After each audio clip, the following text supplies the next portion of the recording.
and said, there's a hockey game on. I need to watch it, so please don't talk to me. That is correct. She did work, didn't talk to me. I watched the game. Then, suddenly, a good team started playing right in front of my very eyes. A different game? I couldn't believe it. The Blues in the first period, 22 shots. 22 shots on goal. It was their most in a first period in more than a decade. And then they were held to 7 shots in the second period. And then they went out there in the third period, Alex, and looked like the team that you have been describing to me, not the team that me and T-Bone have been expecting to see. They have already now won 2 games so far this year. They've only played 2 games after trailing by multiple goals. They had 4 such wins the entirety of last season. In fact, now you just had a win after trailing in the third period last night. You had 4 of those kinds of wins, comeback wins in the third period last season for the entirety of the year. Now, it would be nice if you don't have to come back all the time this year. Just win a bunch of games that you didn't have to trail in. That'd be awesome. I'll sign up for any of those the rest of the way. But Alex, we said, win 2 of the first 3 games this season. They've already banked 2 wins on the year. What did you see from them last night? Mental toughness. I wrote that down in my stat book after the first period. Because last season, the Blues would have ended that first period and said, well, not our night. 22 shots on goal. I think they had 11 high-danger scoring chances. We're peppering Mackenzie Blackwood. San Jose had nothing.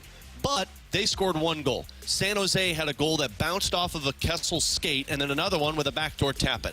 That would have been one of those games that last season's Blues team and even 2 years ago's Blues team would have said, well, not our night, boys. We'll just pack her up and we'll get ready for Vegas the next night. And they looked that way in the second period, and I was thinking, okay, so this team is still mentally as fragile as they were last year, still going to have some roller coaster moments this season. But then the Foxa goal happened. Then the Ryan Suter goal happened, and it's like, okay, this team got a spark. But then they didn't score on that power play in the third period, and that's where it would have felt like this team collapsed, and they found a way to push through. That's 2 straight games where things have gone wrong for St. Louis, and they didn't cower in the corner in the fetal position and say, well, we're just not going to get back into this one. Man, they just kept pushing. And you go back to Bannister's comments following that Tuesday victory against Seattle, and he said, I love the fact that that bench was still very vocal throughout the game. Now, I don't know. He didn't say anything about the bench last night's game, but I have to imagine that's a team that's just continuing to say, we're in this, we're in this, we're in this. And man, I know they're not pretty. They're not fun wins. And to walk away and say I had to have a comeback victory against the San Jose Sharks, there's probably some people out there going, yep, same old Blues, you just got lucky. And that's fine because it didn't look good in the second period. But last year's team, we spent 2 months to where the Blues would have an opportunity to tie the game on the power play, and they missed it and lost by 1, 2, or 3 goals. Last night, they were down by 3, pushed back, didn't score on the power play, pulled the goaltender, tied the game up when they pulled the goaltender, and then won it in overtime. It just is different from last year. I don't know what it's going to look like at the end of the season, but this is more of a team that recognizes you can win any hockey game, whereas last year you only won if things were going your way. Yeah, I 100% agree. Look, after that second period, I couldn't help but go, man, this feels a lot like last year. I saw your Spider-Man meme. Yeah, I mean, it felt like that, and you can't say that I was wrong about that either, because it was a lot of what we saw really in the first game and a half of, okay, they have one period where they don't really show up. Yeah, they came back and beat the Seattle Kraken, but again, they weren't generating much offensively at 5-on-5. It felt a lot like the same team. And I truly thought, not after the first period, that you would really see them kind of roll over and just say, you know what, it's not our night. I thought for sure after the second period, you don't generate much offensively. You end up giving up 2 more goals. You end up going down 4-1. That was the moment going into that third period. I was like, oh, man, I can't believe I got to watch this next 20 minutes. This isn't going to be pretty. They're not going to have much fight in them. And then they scored that Fox goal to your point, and it was just all of a sudden it was like a spark. And the spark went off, and unlike last year where it was like spark and nothing happened, It was a spark and it was like a little firework went off. But all of a sudden the team comes out and they start playing well. Yeah. They didn't have that a year ago. Now, is that going to be the thing that like gets them to the playoffs? No idea. But at least they have it this season to where I will not feel as crushed where they go down like 2-1, 3-1 in the game, and I'll be like, oh, well, this one's over. They seem to have a little bit more fire in their step this season. You call it like it is, and that was just a weird game. I mean, 2 goals bounced in a way that I don't think you could try that 1,000 other times and it would actually happen to you in a game. And then 2 defensive breakdowns are what allowed San Jose to score. look around the NHL, though. We talked yesterday about how Colorado had to pull their goaltender the first period. Edmonton did it as well. Weird-ish happens in the first couple of months of the season. We talk about this in almost every sport. But the important thing is you bank points while things are weird. And then as you find your game, which this might be one of those things that is just flames out in a month and the Blues forget how to win games in come-from-behind fashion. Or it might be something you put in your tool belt and you say, hey, we won games in the first month by being down by 2 or 3 goals. Now let's see what it looks like when we find our 5-on-5 game and continue to create offense. I'm not sure this team's going to find a big 5-on-5 game. I just don't know that that's part of what they have in their toolbox.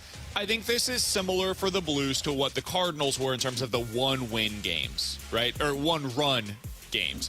Where the Cardinals early on this season, it was like, okay, what is their formula? Well, their formula is low scoring, win with your bullpen, close games throughout.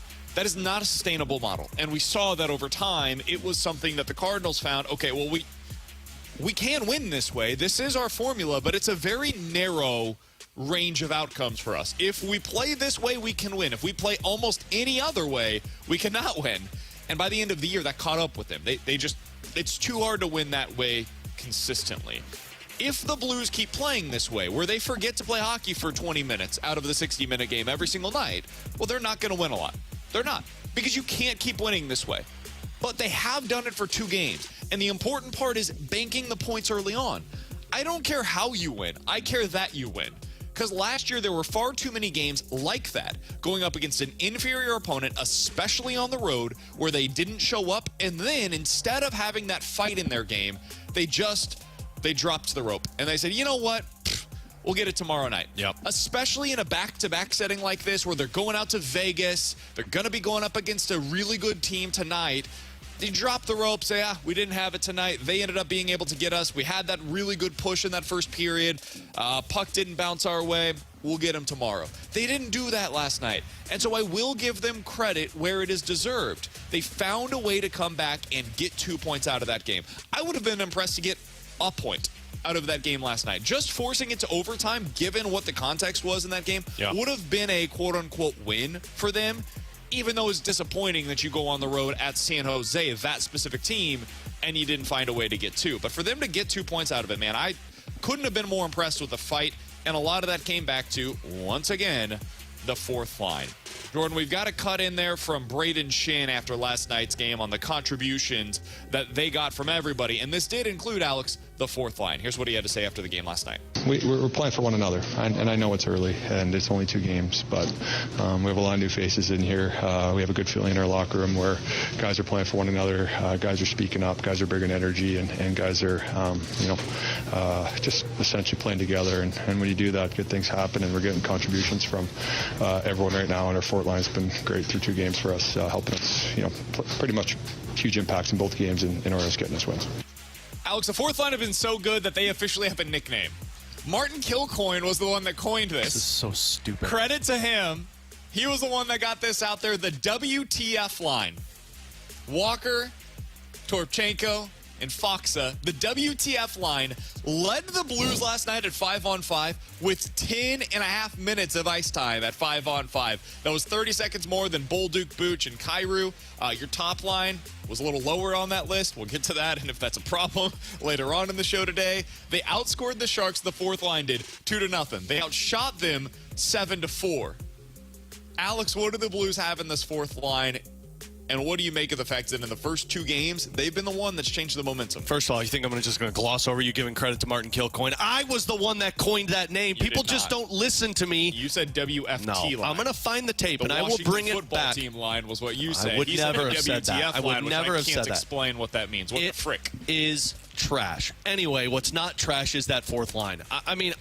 Hearing Braden Shen talk, and look, words are just words, right? Like, we hear guys say it all the time. Last season they said, no, we need to be better against these bad teams. And then what they do? Against the bad teams. But what he's saying, you're actually seeing of guys like kind of going out on the ice and fighting for each other. And I don't know how to explain it, but Ken Hitchcock always called it a conscience line. You always had to have a line that when things were stale in the hockey game, you went to it and you said, they'll get us back in. I know Blues fans will remember this line. I don't know if you guys will or not. It was the CPR line. Adam Cracknell, Chris Porter, and Ryan Reeves. Ken Hitchcock, every single time in a playoff run, when things were bad, threw the CPR line out there because it would create life for this team. That's what Walker, Fox, and Toropchenko did. And in this game, they did it differently. Curbs talked to Walker for our pregame show last night, and Walker said you can do it in a lot of ways. You can do it where you're trying to stir up post-whistle scrums to kind of get your team engaged. You can do it in sustained zone time, but he said more than anything, it's creating offense and finding a way to score. Nobody in the third period in the first two shifts were playing the physical hockey. They were doing the passive hockey to where it's, nope, nothing there, stick out, okay, we'll go back and get it and try it again. You just kept trying to re-engage. And then that fourth line went out there. Walker goes in, lays a hit, draws two Sharks players to him, and then Foxa gets the loose puck behind the net, and what's he do? He goes straight to the front of the net. The next goal, Toropchenko and Walker create the loose puck. They create puck separation from the Sharks, get it to Suter, bodies in front of the net, they score. If this is a conscience line for the Blues, I don't know what they're going to do in terms of the roster construction when Saad and Sundqvist are back and who's playing the center spot. The fourth line shouldn't be touched. You can't touch that line. You cannot touch that line because you have found something that lights a spark for your team. So when things are bad, I know Bannister in that first game went to Buchnevich, Thomas, and Kyrou to try and create some offense. If I'm him, this is the line I throw out there any single time my team feels stale because for some reason they ignite excitement for the rest of that Blues roster, and they respond once those guys do it. There have been times in the past where your fourth line almost doesn't play in the third period, and I'm talking in regular season games, especially when you're down. You're down late in the third period. That's typically a spot where your coach doesn't trust the fourth line to be on the ice. They're supposed to be out there to grind a game out, right? It's almost like a running game in the NFL. Like Derrick Henry. If the Baltimore Ravens are down by 7 points late in a game, you know who's not on the field? Derrick Henry. They're going to put Justice Hill out there because we're not trying to grind this thing out. We need to move the ball quickly, and we need to get back up to the line. We're going to throw the ball around a little bit. That's effectively what your top nine is supposed to be. In this game, the Blues on, offensive zone faceoffs were throwing out their fourth line. Well, and here's the thing. So I just pulled in the third period. I just pulled this shift chart up because I was curious. They said it on the broadcast last night. The line, the goal that was scored by Ryan Suter from Walker, Toropchenko, and Foxa, they were out there against Toffoli, Celebrini, and William Eklund. Yeah, they've been doing this where they'll throw out their fourth line against the opposing team's top line. I find it really interesting. They hemmed them in their zone, and then they forced Celebrini and Toffoli to turn the puck over, and then they were able to get the puck and then move it up.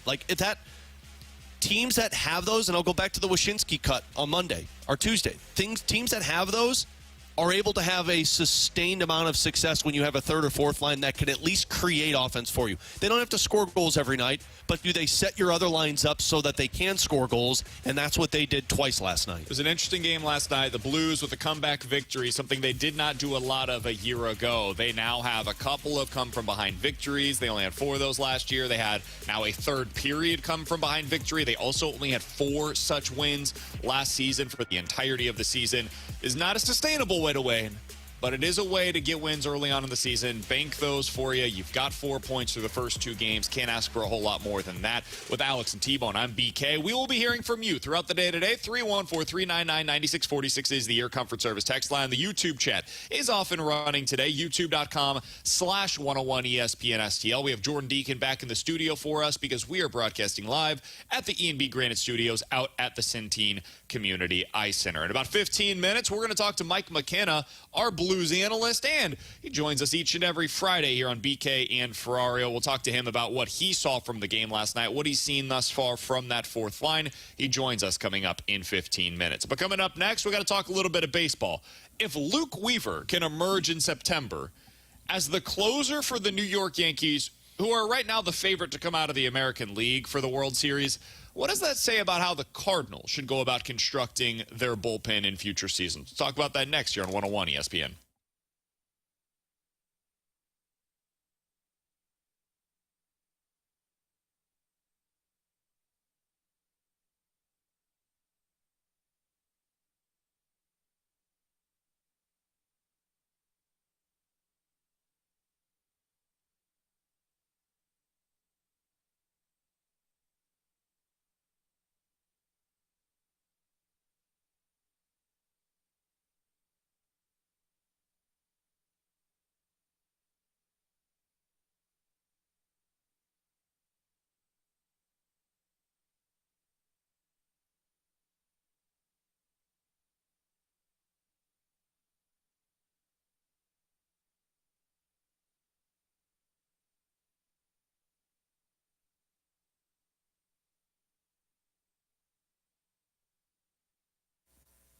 Hey, it's BK for my friends over at Victory Men's Health. It is time to unlock your inner champion. You can do so today by going out to their website, victorymenshealth.com, and book an appointment online with them today. It's super easy. Go to the top right corner of the page. It says book now. Put in your name, email, phone number. Tell them a little bit about yourself, what you're currently dealing with. Is it erectile dysfunction? Is it low testosterone symptoms that you're having? Maybe you don't have that same energy that you once did. You wake up in the morning and you think to yourself, man, I'm a little groggy. I just don't feel like my best version of myself. Maybe you're just not getting the same amount out of your workouts. Whatever it might be, they can potentially help you out over at Victory Men's Health. They also help you out with some weight loss goals. If you're interested in red light therapy, they can check out that for you as well. It's all available for you at victorymenshealth.com. For me, my version of unlocking my inner champion was going out there, getting a micronutrient lab test. That tests your testosterone levels, finds out where you're at there. I was thankfully in my range that I'm supposed to be in. But when it came to some of my vitamins, man, I was really low. I had some serious vitamin deficiencies. It was lowering my energy levels. It was reducing my brain functioning as well. It's helped me out here on the show. It helps me out with my runs as well. My full capabilities I'm able to reach. I have unlocked my inner champion. They can do the same for you. It's Victory Men's Health, 4 great locations across the St. Louis area and online today at victorymenshealth.com. That's victorymenshealth.com.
Wall-to-wall Blues coverage is right here. 101 ESPN is live from the Centene Community Ice Center. Brought to you by Bud Light and E&B Granite. Bernie Federko's only choice for granite countertops, cabinets, and flooring.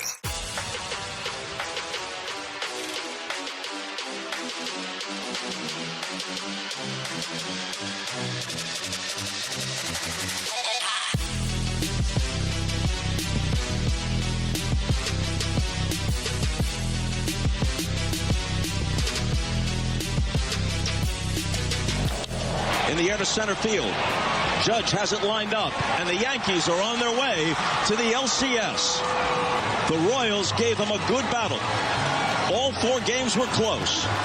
But the Yankees, who didn't make the postseason last year, a rarity, now advance to the LCS.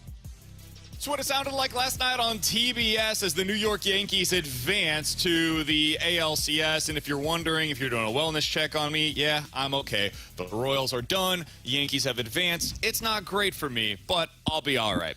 Bobby Wood Jr. is still a Royal, so more importantly, we're hanging in. How is the Kylie household after you ignored your wife for another second? We went to Boo at the zoo yesterday, so we avoided the first phone? 6 innings. I did. We avoided the first 6 innings or so of me getting into any kind of trouble. Nice. Then we got home. I rocked baby boy to sleep. I figured I could buy myself a little bit of goodwill in that way. There's your. And then I was able to get back out there for the last couple of innings. It didn't go my way, so whatever. Building up the points, though, PK. That's right. So that final call there, what I found most interesting about this series, Alex, and how it applies to the Cardinals is, man, they have this guy out there named Luke Weaver.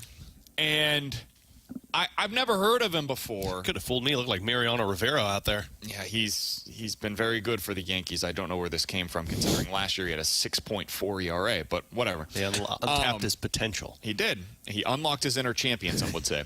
So, Cha-ching.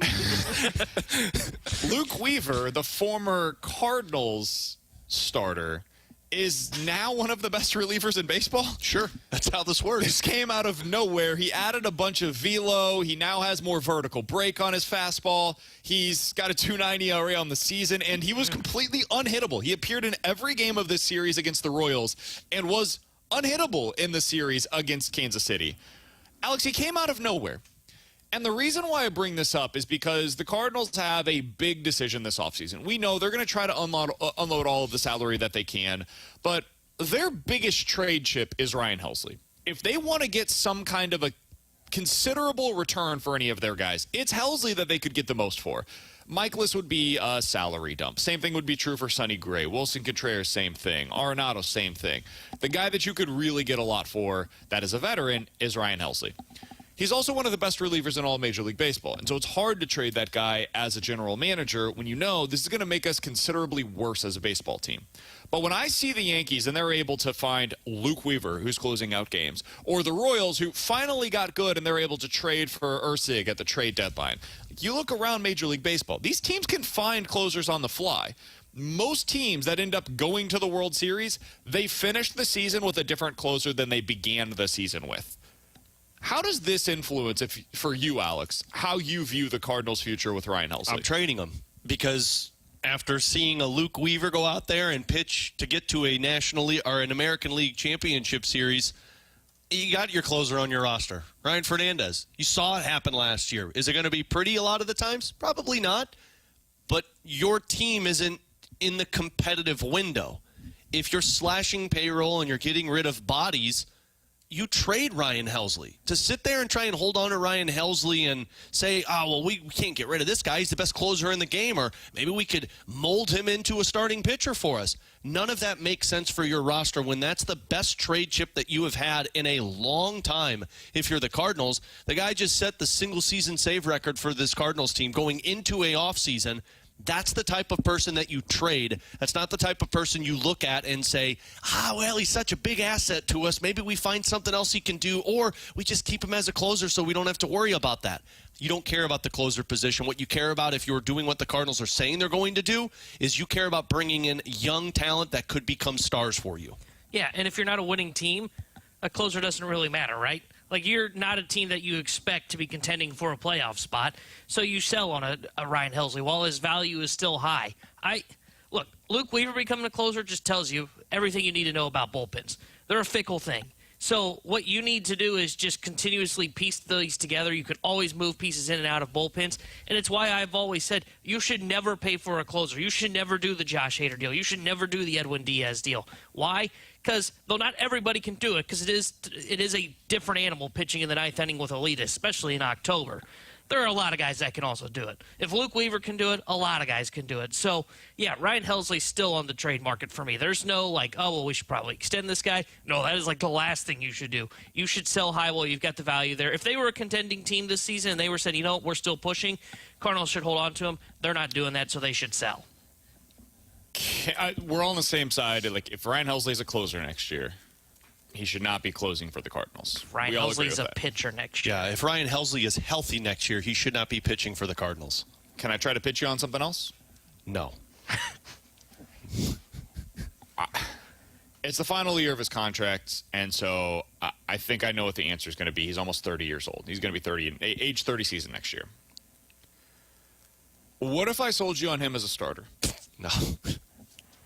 Ryan Helsley was an excellent starter in the minor leagues prior to them transitioning him to the bullpen because they wanted this fire-breathing dragon. This was around the same time that they decided to do the same thing with Jordan Hicks, where they said, we need help at the big league level. It's interesting how some of what they're talking about in terms of their development in the minor leagues, it kind of coincided with them transitioning a bunch of pitchers that were really good for them as starters in the minor leagues, and they fast-tracked them to the major leagues via becoming bullpen arms instead of starters. I find that, like, just stick a pin in that one and think about that for a later day. But let me sell you on why they should do it again. no, the opposite.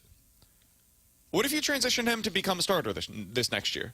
This is the year where you could actually potentially live with any of the results that come along with it. Ryan Helsley as a starter, it's a really interesting proposition. I don't know if he would hold up over the course of an entire season. And long term, I have no idea if it works for you or not. The opportunity cost is whatever you could get for him via trade, right? A lot of the time, these big trades that you make, though, they amount to very little. Think about the trades that the Cardinals made last year at the deadline and what they were able to get in return. Like, think specifically about the Jordan Hicks trade, what you were able to get in return for him. How has that impacted the Major League Club so far? Any thoughts on it? I don't know if it had an intention to impact the Major League Club yet. How do you expect it to impact the Major League Club in the next couple of seasons? I don't remember who they got. Is that Roberse? I think it was Roberse and Swanson, right? I thought it was the bullpen arm. Swансon's going to be lethal out of the bullpen. Yeah, he's our next Ryan Helsley. I don't know what you're going to get for probably Ryan a position. Helsley. I think it's probably going to be a little more underwhelming than what people would like to believe because it's only 1 year of club control. A lot of the time, the biggest return that you're going to get for those guys is at the deadline. I wouldn't want to be waiting until the deadline to be trading my closer because of fear of potential injuries there. But what's your end game by using him as a starting pitcher? Potentially having him long term. But he's 30 years old. You have a chance with Ryan Helsley. I know this sounds crazy, but this happens sometimes. Like, look at what Seth Lugo is right now for the Royals. Imagine a dude that throws 97 but is Seth Lugo. As a late career transition to becoming a starting pitcher with really good stuff, and suddenly you have developed a front-end starter overnight.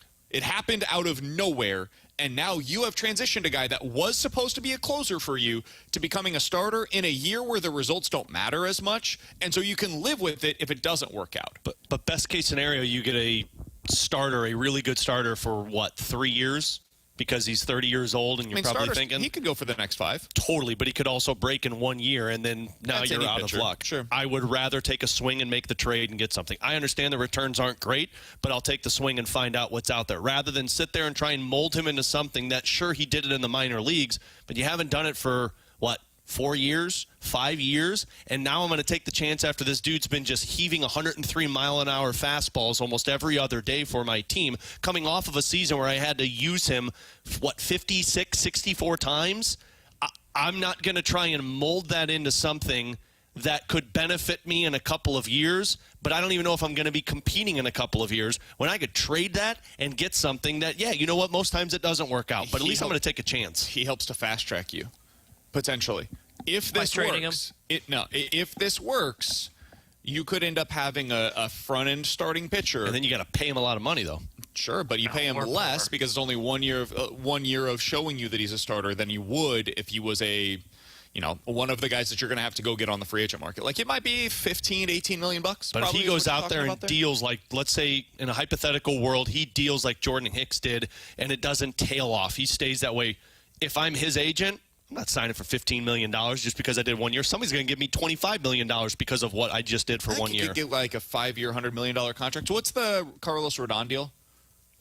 He's like 5 by 125, isn't it? Something like 6 that. by 125. Maybe a little bit less than that. I mean, if I'm Ryan Helsley, my expectation. If I'm Ryan Helsley, I probably wouldn't want to leave the bullpen because he's such a valuable. I mean, he's one of the most dominant closers in all of baseball. But if he has a great year as a starter, to Alex's point, he does get more money. Sure. Because he's not hater. He's only going to max out at like 100 innings next year, 120. He's going to do what Hicks did, which is about 100. He is going to tail off. Like, let's just be honest. He will tail off. He's not built to throw 100-plus innings in a season. I don't know. He should not put a Cardinals uniform on again. That's where my stance is. I'm with him. He shouldn't be a guy that you try and stretch out. You wasted your opportunity on that. I would have done that when you had control. 135 innings with a 2.9 ERA. And what 7 years ago. 2017. Yeah, okay. 7 years ago. I'm just telling you, he can do it. He's built like a guy that can absolutely hold up. See, I said he did do it, and I agree with T. You missed your opportunity to transition that. Now that he's a year away from free agency, I'm not going to just take the risk and say, okay, well, let's try it. Maybe it doesn't work out. Then we just flip him at the deadline. We end up getting a little bit less than potentially. They could sell me on this. In fact, I would sell them on this. I would do this. Mo, please do not do what Brandon is saying. I'm going to look up for next week. We'll do a segment on this. I'm going to look up the returns that all-star closers have had in recent seasons, and we can talk about, would you rather have that return or the potential of an all-star pitcher. But it doesn't matter if he's an all-star pitcher if my team's not going to be competing next year. It does, though, if you can have him around for the next 3 to 5 seasons. It would require them to re-sign him after next year, but you can also do a qualifying offer deal, if nothing else, and then you get a compensation pick the following season. So it's not like you'd get nothing in return. You could be talking about a guy who, and maybe next year they still flip him at the deadline. It doesn't work with him as a starter. They flip him at the deadline. Like, there are ways that this can absolutely still net you a significant prospect in one way or another. And you get to find out, can he be a starter? Does he have that kind of potential? Can he be the next Seth Lugo, where late in his career, after being a bullpen arm for the entirety of his career, he becomes a really, really good starter. All right, we're already late. We got to talk to our guy, Mike McKenna.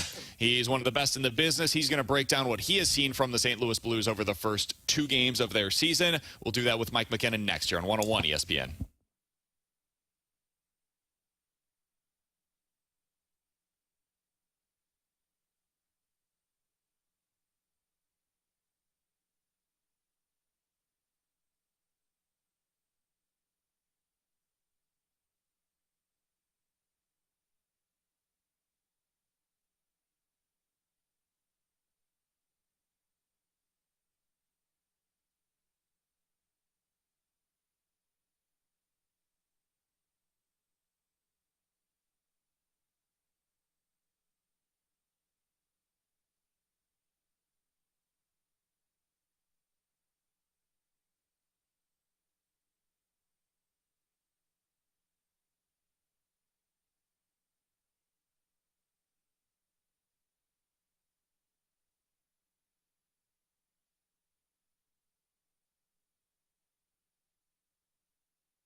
101 ESPN Sports Center.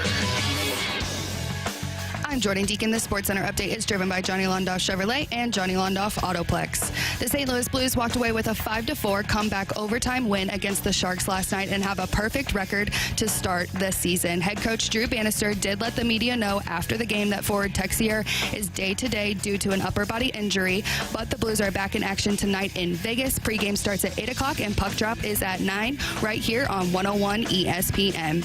I'm Jordan Deacon. The Sports Center update was driven by Johnny Londoff Chevrolet and Johnny Londoff Autoplex. See them at londoff.com. Chevy, together we drive. Are you kidding me? More Blues talk, more often. 101 ESPN is live from the Centene Community Ice Center. Brought to you by Bud Light and E&B Granite. Bernie Federko's only choice for granite countertops, cabinets, and flooring. We're going between the pipes with former NHL goaltender Mike McKenna.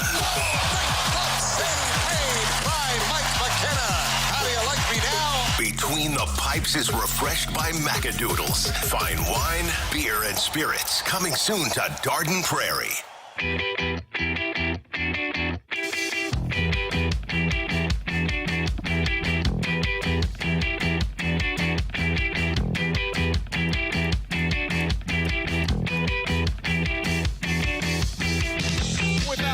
On BK, happy to go out to the 101 ESPN hotline to be joined by Mike McKenna. He's the former NHL goalie. He joins us weekly here on BK and Ferrario, and he does so today to discuss a 2-0 team. Your St. Louis Blues with a couple of come-from-behind victories on this road trip to open up the season. Mike, we appreciate the time as always, my friend. What's been your biggest takeaway from the first two games of the Blues season?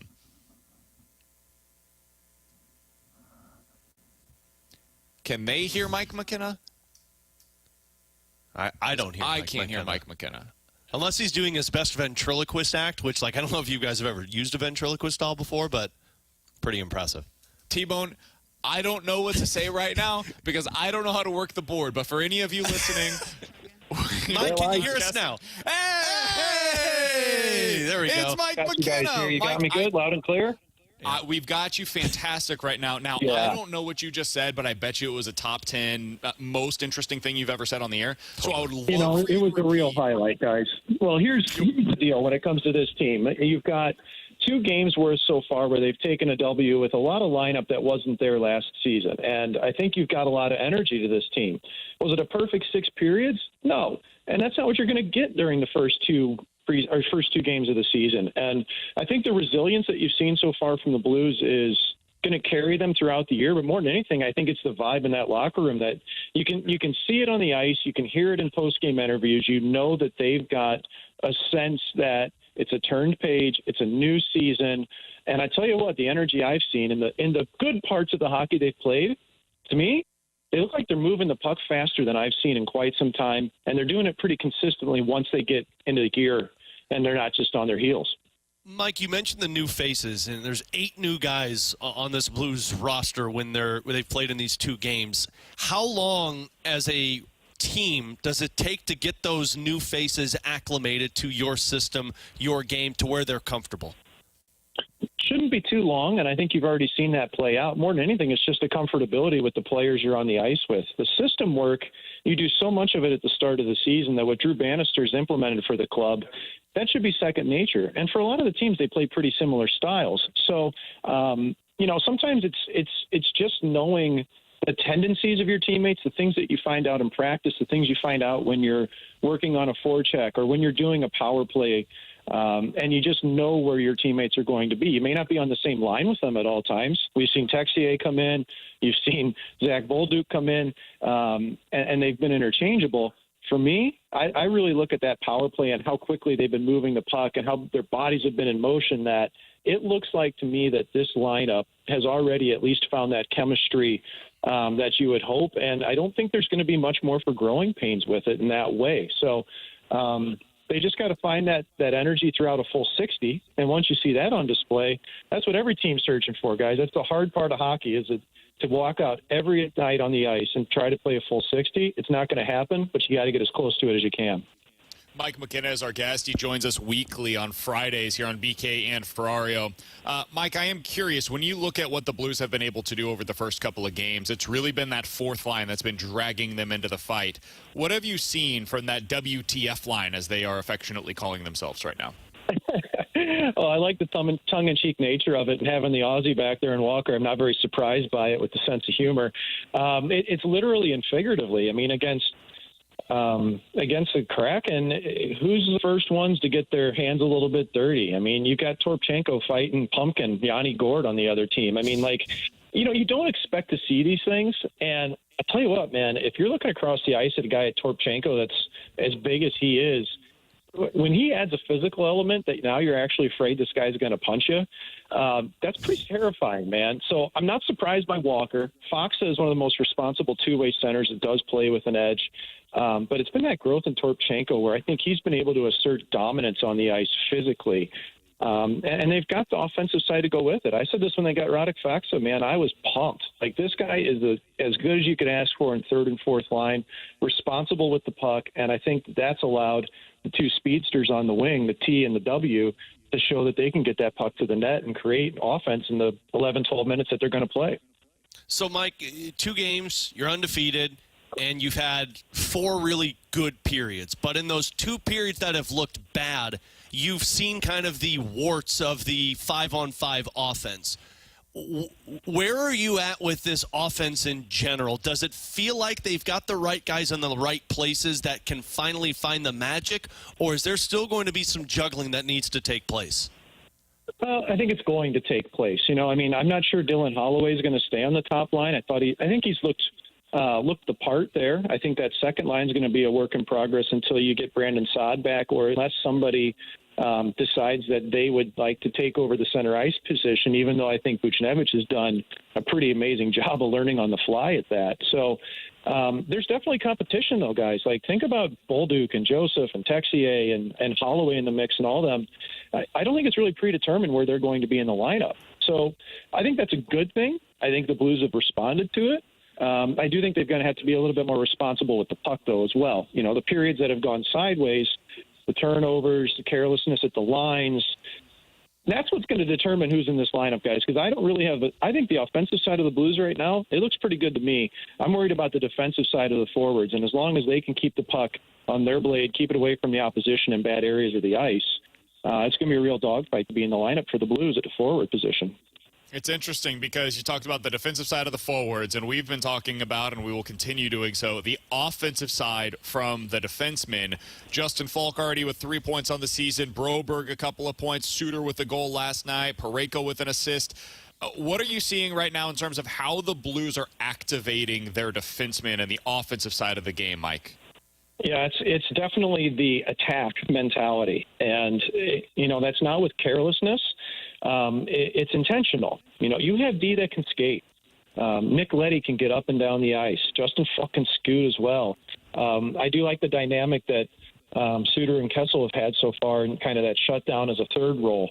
But guys, man, I'm just so excited about Broberg and watching this guy with that big reach and shot, and just like the way that he's able to shift his body to find open areas, find the soft areas on the ice to get the puck through to the net. I think that adds an element that the Blues haven't had, frankly, enough of consistently at 5-on-5. You know, and he's done well at that so far. So the point production is good. I'm happy to see it. But I think it's also come from pretty good work on the forwards. I mean, look at Falk's goal last night. Guess what happens in front of the net? Jake Neighbors is right there, moving screen. The more you see more of that work in front of the net, the hard work that the forwards will do, I think you're going to see production from the D continue in that way as well. Mike, one more on Broberg, because I think since we've been having you on with us as a guest over the last few years, we've asked you about every single left-handed defenseman that could potentially play for the Blues, because they've always been looking for that that top pair guy. We're talking about a 23-year-old defenseman who has had an impact on 2 pretty big goals for St. Louis in the first 2 games, on top of him playing 20 minutes and 18 minutes a night. Have they finally found that guy? I know it's premature to ask, but it sure seems like they found him. Well, to me, you know what the question really is? Was it worth gambling on this guy? And like in 2 games that we've seen so far, I think the resounding answer is yes. You know, was his contract something of an overpay over market to get him in the door and to get his rights. That might have been a little bit, but I think it's shown that it's not just potential, it's reality. Like, he can play, man. And, Edmonton has been a really odd club where he was previously with their cap issues and where they were with other players. They had an Evan Bouchard there who was eating up time as their young defenseman that they could have at a cheaper rate, and they didn't have room for Broberg with that. So he's been able to take what he can do and really show it for me. His production in the American League, you're talking about just less than a point per game for this guy, okay? And that's nothing to sneeze at, man. He moves the puck well. He will get it to the net. But when you combine the reach with the skating ability and, again, just being able to get pucks to the net, kind of reminds me of Oliver Ekman-Larsson when he was younger. They kind of have the same feel to it.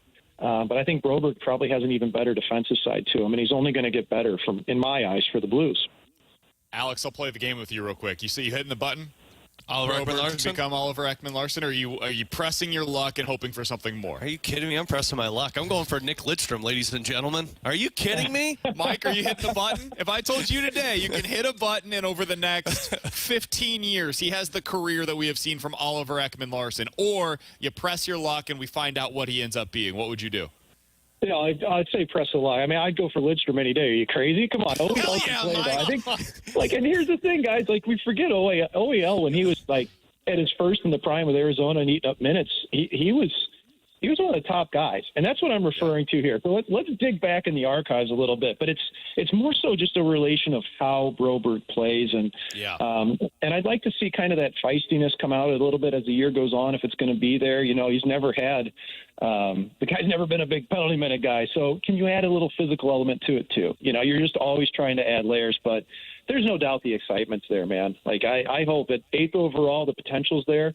If he can realize it and keep it going for the Blues, that is some found change.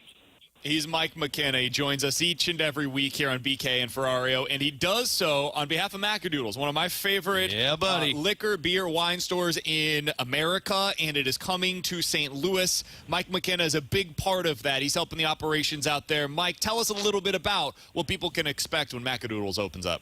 Yeah, when we open the doors, man, we're going to have fun. We've got a Missouri-owned company. It's a Missouri corporation. Macadoodles, fine wine, liquor, spirits, man. We're going to have barrel picks on the bourbon side. We're going to have a great tequila selection. Our beer cave is going to be second to none. We will have everything from the craftiest of the craft beers all the way to what you expect, Camel Packs, Busch Lights, you name it, man. We're going to have it all. But the big thing for us is the customer service. When people walk into Macadoodles, they'll be greeted. We're going to be able to tell them where everything is. We're going to have a wine room with 2,700 different SKUs of wine and experts in there who know exactly how to pair something with what you're serving that night. And the best news is next door, we've got Sugar Fire Smokehouse there too. And we'll be running some things with those guys too, because guess what? They're our partners. We've got some shared interests there. And it'll be really cool what we'll be able to do for some special events when we pair up some of that fine bourbon with maybe some barbecue. I think it's going to be a great partnership. Alex, we're getting into Oregon Pinot season for us at my household. Maybe be going out there to Macadoodles, getting some of those. I've got three barrel picks. I've got 3 golf tournaments coming up, so all I know is you heard barrel bourbon, and that is just going to be perfect for golfing. You love to see it. Mike, we appreciate the time as always, man. Looking forward to talking with you next week. Hopefully we have a really fun team to talk about this year, and we'll be doing it with you each and every Friday here on BK and Ferrario. Appreciate it, guys. It's going to be a great season, a lot of fun. You're the best, Mike. It's Mike McKenna, former NHL goalie, joins us each and every week here on BK and Ferrario. Appreciate his time as always. If you missed any of our conversation with him, be sure to check it out on the podcast page, 101ESPN.com, and the free 101 ESPN app is where you can go to find it.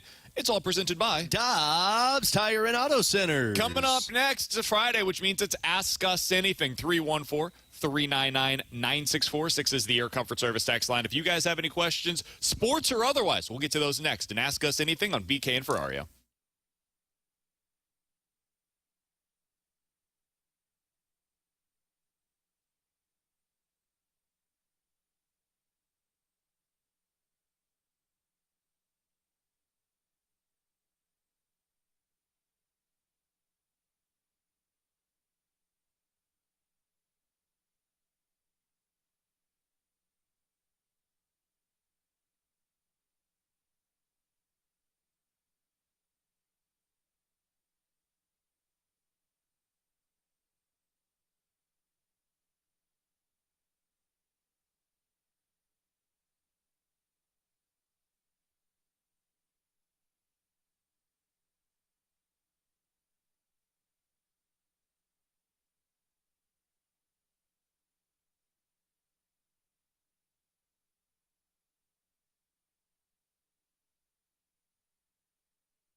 to more exclusive Blues talk.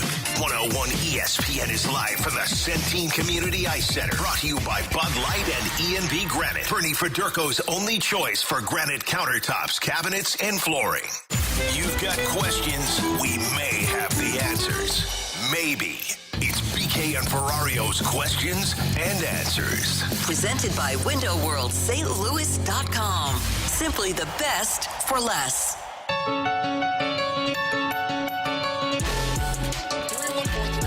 314-399-9646 is the Air Comfort Service text line for Ask Us Anything. If you guys have any questions, sports or otherwise, get them in on the Air Comfort Service text line right now. We'll answer them in our segment known as Ask Us Anything. Let's start with this from the 636. BK, you're a Royals fan. So are the Cardinals your second favorite team? Because normally Kansas City fans hate everything that is associated with St. Louis. No, Royals are his second favorite team. Chiefs are his first favorite team, and then he gets to the Cardinals.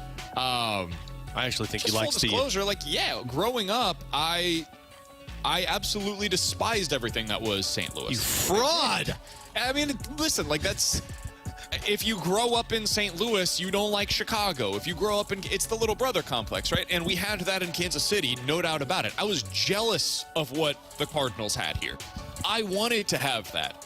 As a Royals fan growing up, every player that I liked would be traded away. I just knew, I like Carlos Beltran. Well, he's going to end up somewhere else and have a ton of success. Oh, I like Zach Greinke. Can't wait for him to win the Cy Young elsewhere. Oh, I really enjoy Jermaine Dye. Look what he's doing with the White Sox. Oh, wow, Johnny Damon's so much fun. Wow, look at what he did with the Red Sox. It was every single guy that you would grow attached to ended up going on to have more success with another team, right? And so I was incredibly jealous of what the Cardinals were able to build in a similar-sized market in St. Louis. So I was very jealous of them. But now, especially professionally, that I have seen the inner workings of the organization, I root for this team to win because it's good for us professionally. And honestly, I just prefer to watch good baseball. The Blues are legitimately my favorite hockey team, though, because I didn't grow up with hockey, and so I just adopted them as my team. You know what I just realized? You brought your trash from Kansas City to St. Louis. Yeah, you just said all the great players were traded away and had great success elsewhere in Kansas City. We're doing that now. And then you said that you wanted all of the success, and now Kansas City is having that, and St. Louis isn't. It's funny. And our football team left. I went to college, and the Royals got good. The Blues had to go through a retool. Yeah. I moved to St. Louis in 2016. The Cardinals started to get bad. Oh, my God. I moved back to Kansas City for a year. The Blues won the Cup. The Cardinals went to the NLCS. I think I could speak for all of St. Louis right now. Go home, man. I moved from Kansas City the week of the Super Bowl when the Chiefs won their first Super Bowl against the 49ers. They end up winning that Super Bowl. Move here, and the Cardinals have been really quite bad ever since. We had it all before. And then a global pandemic took place. The Cardinals were drafting Pujols before him. Yeah. Beltran's coming to St. Louis. Finding Michael Wacha. They were really bringing in the talent. This guy just shows up and everything goes. Randy Arozarena, Sandy Alcantara, Zach Gallen. He would move to KC. He'd move back to KC Mahomes and have a career-ending injury, and they would never be the same organization again. Wow, now nobody wants you, man. From the 314. Guys, have you ever fake-liked a drink or food just to be polite? I drank a quote-unquote fantastic mojito that made me gag. Oh, if you guys know anything about me, this is my life. I have never, if somebody makes something for me, I will like it. Guaranteed. There is no ifs, ands, or buts about it. If there is a restaurant that I go to and the server comes over and asks how everything is, it's great. I'll give you a Doesn't matter if it was actually good or not. It was great. I'll give you a great example. We were over at Katie's mom's, probably 6 months ago, for somebody's birthday. And whoever's birthday it was, I don't remember. They wanted to experiment with some type of weird veggie spaghetti. Ugh. And they put it in front of me, and I looked at them and said, I'm not eating that. And they go, you have to eat it. It's dinner. I said, no, I'll eat when I get home. Yeah. And everybody, kind of offended, but I've been married since 2006. I've been with Katie since 2011. Yeah. And they're like, oh, okay, it's fine. But I looked at them and dead in the eyes and said, I am not eating this. You give me real spaghetti, I won't eat this. Place? Yeah. See, a family function, I would be a little... Maybe it wouldn't be as aggressive. Italian. I had the same experience growing up. Oh, my grandma used to. My grandpa, he was Sicilian. We would go out to eat for birthdays and things like that to Italian restaurants on the hill. He would order spaghetti. Every single time it would be spaghetti and meatballs. They would bring it out. He would take one bite, and he would throw his fork and say, I'm not eating this trash. And then my grandma would be like, what's wrong? He goes, it doesn't taste like your sauce. Yep. Well, I would say don't eat. Wow. Order. I would too, but I'm not going to say that to. I'm not going to say that to a Sicilian who probably had mob ties in the past of his life. So, I had a friend. I went over to his place. We were hanging out over there. This was when I was in like 5th grade, probably, right? I go over there, and the only thing that I've ever eaten, spaghetti-wise, we didn't really go out for pasta because we just make it at home, right? We had my grandma's recipe. That's what we made. Every Italian has this growing up, right? Totally. It's on note cards that have like spaghetti sauce stains all over it. You can barely read any of the writing because she writes in cursive. Yep, 100%. Totally. And the ink's faded. That's what we always had growing up. So this was foreign for me. I go over to my buddy's place and they have like the Chef Boyardee spaghetti sauce. And so she makes pasta and then throws that on the top of it and heats it up. And I'm like, I'll eat it, because you guys know how I am. And so I try to eat it. I almost physically got ill from eating it. And I tried so badly to pretend as if it wasn't bothering me, but I actually had to go to the restroom, and I thought I was going to have an experience. I don't do it, man. Restaurants, friends' houses, families' houses, if it looks nasty, I'm not eating it. Somebody on the text line, 314-399-9646 is the Air Comfort Service text line for Ask Us Anything. BK, what are the odds that you move back to Kansas City? 0. I'm happily married. I'm very happy with my current setup. I guess I gotta go. Ridiculous. We are raising our baby boy here in St. St. Louis. We are very close to her family. They have been incredibly helpful for us. I didn't understand what the phrase "it takes a village" meant until I had a kid, and now I understand it. Then have a village, and then have a village help you with your village. 100%. You're not going to appeal to our audience. He just sent the Cardinals and Blues into retools and rebuilds. Can we find like a place just in between on 70 to where you're like, hey, we're still St. Louis, but we're not? Yeah. Yeah. Just relocate our family so we can move for you guys. Well, you know what? We'll get you a big one of those mobile homes, and we'll just drive it, That's fair. See where it takes us. That's totally fair. I like you, buddy. I don't want you to leave. I don't believe that at all. From the 314, Alex, do you think there's any spot in the starting roster for Sonny whenever he returns? Yeah. Easily. I think Kapanen is the first one that comes out, and then Bolduc comes out. And then it's going to be your extra forwards will be Texier. Right? Yeah. Because you'd be sending 2 guys down. Yeah, Texier would be your extra forward. And then it's a battle of who doesn't play well. Somebody doesn't play well, they come out, they stay in the lineup. Here's what I'm not taking out of the lineup. Nathan Walker.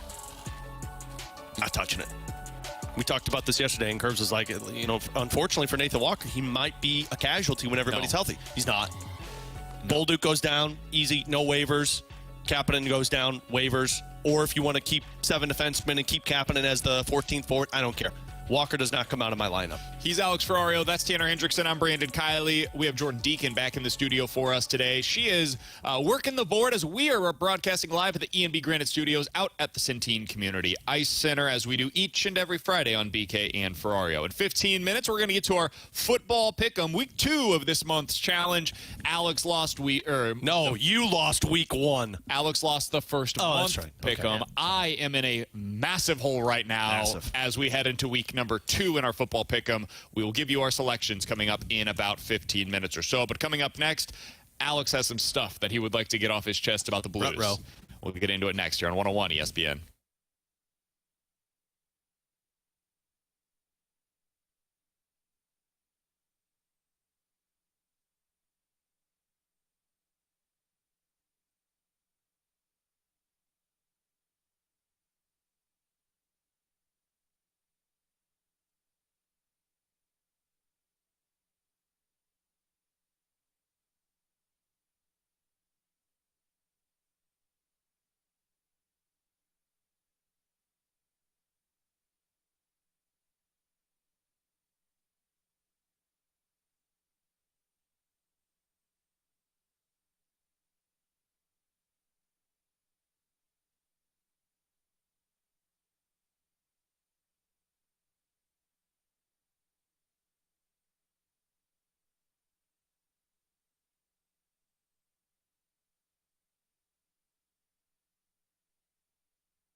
Wall-to-wall Blues coverage is right here. 101 ESPN is live from the Centene Community Ice Center. Brought to you by Bud Light and E&B Granite. Bernie Federko's only choice for granite countertops, cabinets, and flooring.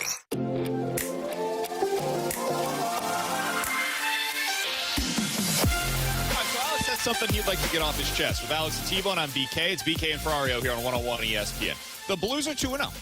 They have 2 come-from-behind victories. They are off to a, objectively, good start to the season. Great. They just did something that they failed to do last year, which is beat the San Jose Sharks in the regular season. What a sad sentence that is. That sentence just really makes you weep, doesn't it? I mean, they had, I think it was 1 point last year against San Jose. It was the last game. And this year they already have 2. So mission accomplished. You've got off to a good start. We said, hey, win 2 of your first 3 games on this road trip. They have already accomplished that, and they've yet to play the 3rd game. So they're off to a good start to the season, and there's really no other way to look at it. However, they've had to come from behind in both of these games. They have had at least 20 minutes in both games so far, different periods in either of them, but 20 minutes overall where they just forget to play hockey.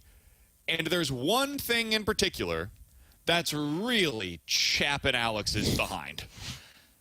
And that is the way that they're juggling up these lines, and more specifically, the way that they are handling Pavel Buchnevich early in this season. Alex, I cede the floor to you. Thank you.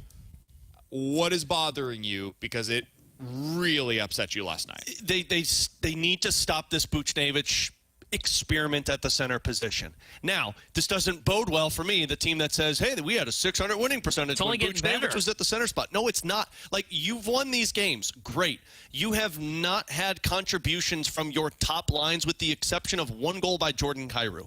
The other was a power play goal, and then you're talking about the 3 goals that have been scored last night by your 4th line and 2 defensemen. Pavel Buchnevich last game had 2 shots on goal. He had 4 shot attempts, and 3 of those 4 came on the power play. They ended that game, according to Natural Stat Trick, with 3 scoring chances for, 8 scoring chances against, did not have a high-danger scoring chance for, and gave up 4 high-danger scoring chances against. Their Corsi rating together was the lowest of any line last night, sitting at 45%. Alex, that's just 1 game. Fine. Go back to the one against the Seattle Kraken, because in that game, Pavel Buchnevich, Texier, and Jordan Kyrou, 4 scoring chances for, 14 against, 1 high-danger scoring chance for, 4 scoring high-danger chances against. And they're selling me on Pavel Buchnevich being a defensive 2-way centerman who's great defensively for you.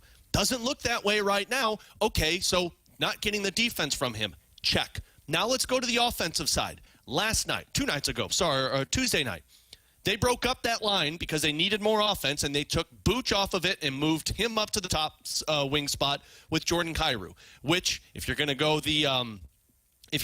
kind of the after effects of that, that means Braden Schen's playing your center position and then Dylan Holloway's playing your center position. Last night, they did the exact same thing. They took Braden Schenn, who had 7 shots on goal, moved him to the wing, and put Dylan Holloway, who had one of the best scoring chances with his line, on a centerman spot.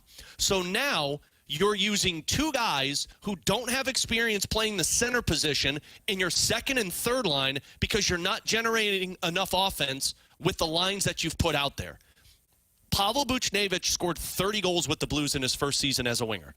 Since then, it's decreased every single season. He's got 3 shots on goal through 2 games. You have not had scoring chances with that line combination, with the exception of 1 Jordan Kyrou breakaway that he created himself. Stop this madness of Pavel Buchnevich at the center position, because you don't have scoring lines. You have 1 scoring line, and you've got a conscience line. That means you've got 2 lines that are not generating offense, and this is easily solvable. That was my follow-up question. I turned my mic off so that way I could let you cook I appreciate there for a second, that, but man. I do want to ask you a follow-up on this. Yeah. You've analyzed the problem, which is Pavel Buchnevich at center. Mm-hmm. What is the solution? How do they avoid putting him at center? Do they have the depth right now without Sundqvist healthy to be able to do what you're talking about? They do, because this is solvable in the sense of You move Pavel Buchnevich up with Robert Thomas and Jake Neighbors. It's what I've been calling for a really long time. Braden Shen is your second-line center. You put him with Jordan Kyrou and have Zach Bolduc playing the left wing. Not great for you, but you know what it is? It's two natural centermen playing in their spot, and I've got two lines that create dangerous offense. Until Sundqvist comes back, you are going to have to put Dylan Holloway at the center position.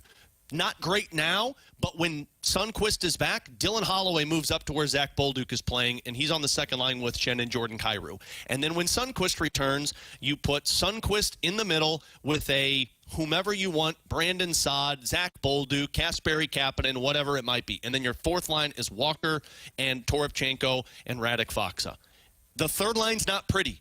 So who did you have as the third line? Third line, right now? I completely blanked on Joseph. So right now, so for tonight, if they were to do this, your third line would be Dylan Holloway with Matthew Joseph and Kasperi Kapanen. So Holloway is your center. Holloway is my centerman for this game. And you know what? You could put Joseph there. Joseph's got experience at the center position, more so than Dylan Holloway.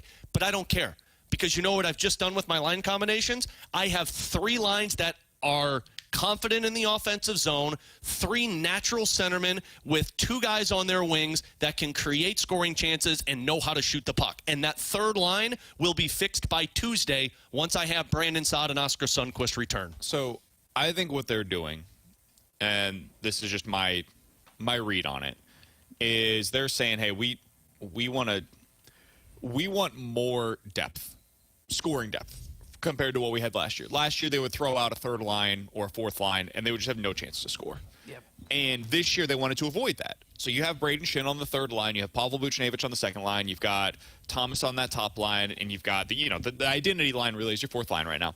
You're like, okay, we've got somebody that can score on every single line. And then we got wingers that are fast. They've got all the other abilities. We're good. I agree with what you're saying, and it has very little to do with who you had as the third line center. I just asked that because that's what they would ask, and they would be like, well, what's your alternative? Who do we have as the second or third center, if not Buchnevich? My answer would be figure it out, because that is so much less important than maximizing what you get out of Pavel Buchnevich. One of the biggest goals for this team should be, what can we do to get the most out of Buchnevich and Thomas and Kyrou and Shen and Neighbors? Those are the guys that you have to get big-time contributions from. And if you don't, well, the season is over before it ever really began. Yeah. So I get what they're doing here. To a degree, I actually empathize with it, because they don't have an obvious solution. It would be great if I could just say, hey, Dvorsky, let's go. You're ready to go as your second-line center, and boom, all of your issues are squashed, because now you've got Shen as your third line, Dvorsky as your second line. You feel good about it. They don't have that. They don't have that, big picture-wise. But this season, you do have an obvious answer. It's Shen as your second-line center. He got moved to your think what they would say is, we don't have an obvious third-line center then. We're lacking one of our middle six centers, whether you think that's the second or the third line. We don't have an answer. And honestly, I don't think that answer is Sonny either. Probably not, and that's what you're going to have to wait for. Because I'm not sure Sonny is ready for that kind of ice time right now. But what's more important for this team, after watching two games where they really aren't generating a whole lot of 5-on-5 offense? Having three lines that really can't generate chemistry together offensively, and one being a liability on the ice, that is Buch, Kyrou, and Texier, where you're not getting offense and you're getting a lot of offensive zone time against, or having one line that probably isn't great out there, but you can still utilize the matchups to your advantage. And it improves. I know Sundqvist is not a third-line centerman for you. And you know what? It sucks to talk about, because you don't want to break that line up, but you might have to. But you have the advantage of using the mismatches when you're on home ice, and when Saad comes back, it gives you a little bit more, but it doesn't matter. I'm worried about one line where I have two elite top lines that can go out there and perform, because Buch, Thomas, and Neighbors did this last year. Shen has done this with Kyrou and put Holloway on the wing with Shen and Kyrou. You already know he's got speed. You know he forechecks. But you are underutilizing a guy who was a 30 to 35 goal scorer, who in the past has had 200-plus shots on goal, and in 2 games he has 4 shots on goal. Why? Because he's playing the center position. You're not utilizing your offense to the best of your ability at 5-on-5. The way that we know that is because they're telling you they can't get the best out of him as a center, because they keep moving him every game over the course of the game. Yep. And I remember after the last game, Bannister said, I don't know why people keep asking me about this. This is not something new. We did this in the past. Yes, you did it in the past, but you did it when Booch wasn't center. You did it when you would like move him from the second line winger to the top line winger, and that's not newsworthy. He's moving positions, and he's trying to get better at the center position. I want to give a lot of credit, by the way, to Pavel Buchnevich. Oh, this isn't on him. He's totally respectable on the faceoff dot. Yeah. I thought that was going to be the biggest weakness of his game. He's not. He's fine. He's winning a lot of faceoffs right now, dude. I think on the season he's above 50%. Last night he was 53% for them. Now some of that is he's going up against young centers, and like last night you got a couple of very young centers that are on the top two lines for the Sharks. I don't care. He was losing against everybody last year. He was just getting crushed in the faceoff dot. That's not happening this year. He deserves a ton of credit for that. He clearly worked on it a lot over the course of the offseason, but you still want to get the most out of him. And this is not the best way to do it. I'll be curious to see what happens when Sonny gets back. For me, I agree with you, Alex. I would make the switch then. Even if you want to keep him at the center tomorrow, whatever it is, or tonight, it is what it is. I think very soon they should get out of this Buchnevich and center conversation. Make Schenn your second line center. I think you're also not going to be able to maximize him as a center if you keep changing up the chemistry over the course of a game. Eventually, like, whether he's the center or the winger, I can concede the argument. You have to have him have some sort of chemistry with the guys that are on a line with him, and right now you're getting neither of those two things. You're breaking up these lines so much that you're using two guys who don't have experience at the center position, which eliminates two lines basically away from you. And now you're doing what you did last season, where you're relying on one line to get you back into the offense. And thank God for that fourth line last night, because without them, you were relying on Schenn, Thomas, and Neighbors to pull you back into that game. And instead, if you can just get them off of this center position and keep them at wing, you've got three lines that you can rely on, and one line that's a wild card. He's Alex Estebon on BK. Coming up next, it's time for our picks of the week. I got to tell you guys, I hated almost every single line that I saw this week. So we'll see what you guys came up with. I don't have a Mountain West special this week, unfortunately. We'll give you our picks. Not helping football pick 'em next here on 101 ESPN.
Blues talk more often.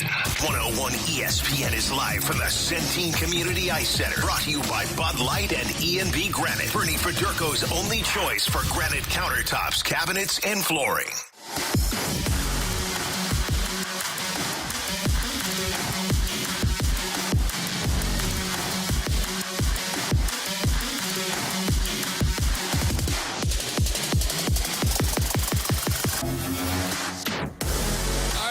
Our football pick'em. If you're new to the show, the way that this works, each and every week we pick 3 games against the spread on the football side of things.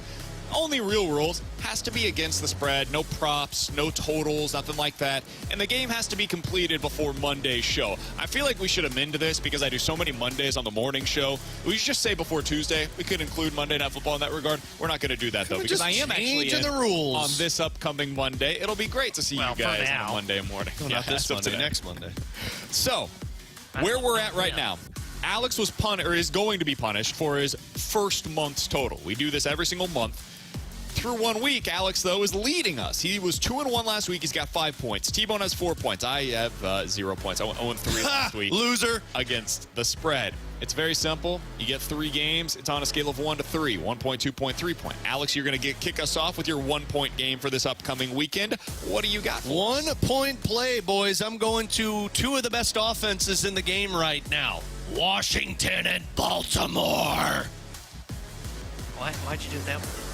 That was a Tim McKernan special. No, it was by Chris Berman. Oh. The Baltimore Ravens. I'm taking the Washington. Sound like he smoked a bunch of cigarettes. Yeah. The Raiders. There you go. Now it works. It's just like doing them for all of them. I'm taking Washington plus 6.5. Oh. I think a lot of people are going to get tricked, probably T-Bone, because he likes those big 7-point spreads for the favorite. I think a lot of people are going to get tricked that Baltimore's going to run away with this one because, Washington hasn't played anybody. I don't care. That offense is fire right now. I did that last week. It didn't go so well, so I wouldn't recommend it. Yeah, you actually bet for the Browns, which was just weird. But yeah, Stupid. 1 point play. I don't have the utmost confidence, but I do believe Washington's going to keep this one close. A field goal game, so plus 6.5. And we've seen this year, all of the big spreads, if you take the other side of them, you take the underdog, you typically end up covering. I like the pick. I did consider it. It is my 1 point play. I have the exact same thing. I learned from my Seahawks experience of the 6.5 point spread.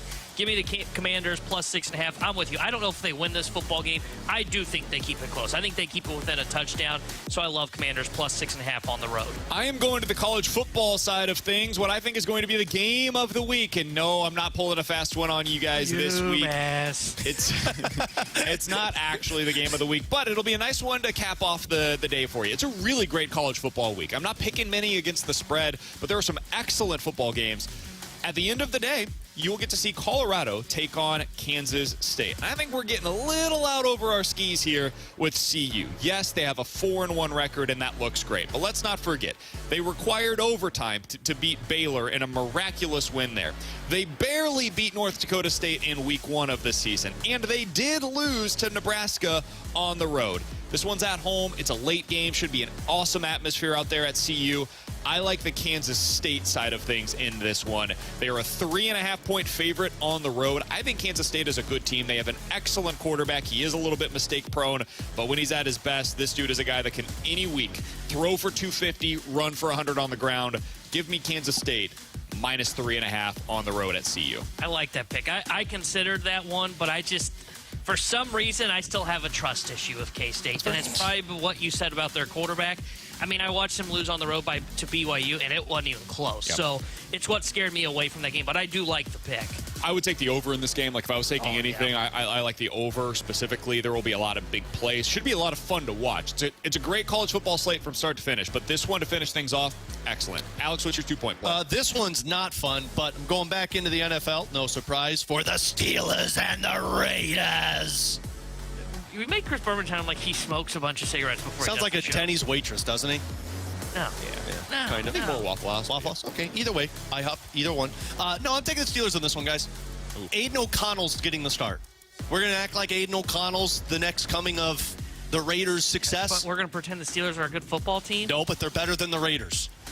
I don't like the Raiders. I don't care that it's in Vegas. Cool, that's fine. They don't have Devontae Adams because he doesn't want to play there. Now they took out Gardner Minshew and put in Aiden O'Connell. We've done this Aiden O'Connell experience before. You're going defense versus defense. I'll take T.J. Watt over Max Crosby any day of the week. So Pittsburgh -3. That's my 2-point play. That's one that I did not consider just because it feels like one of those weird games where it's going to be like 17-13, and I don't know which side's going to end up on top. Pittsburgh. I think Pittsburgh has the best defense. Their defense is the best unit on the field. I get the pick. T-Bone? I hate the pick just because Steelers don't move the football, so that's why I stay away from it. I'm going back to the college slate for my 2-point play. Guys, the Gators, they got to leave the swamp. They don't belong in the Rocky Top Mountains. Give me Tennessee at home, -14 against Florida. Tennessee, look, the offense, don't get me wrong, it's fun. You love to watch the explosiveness when it's right.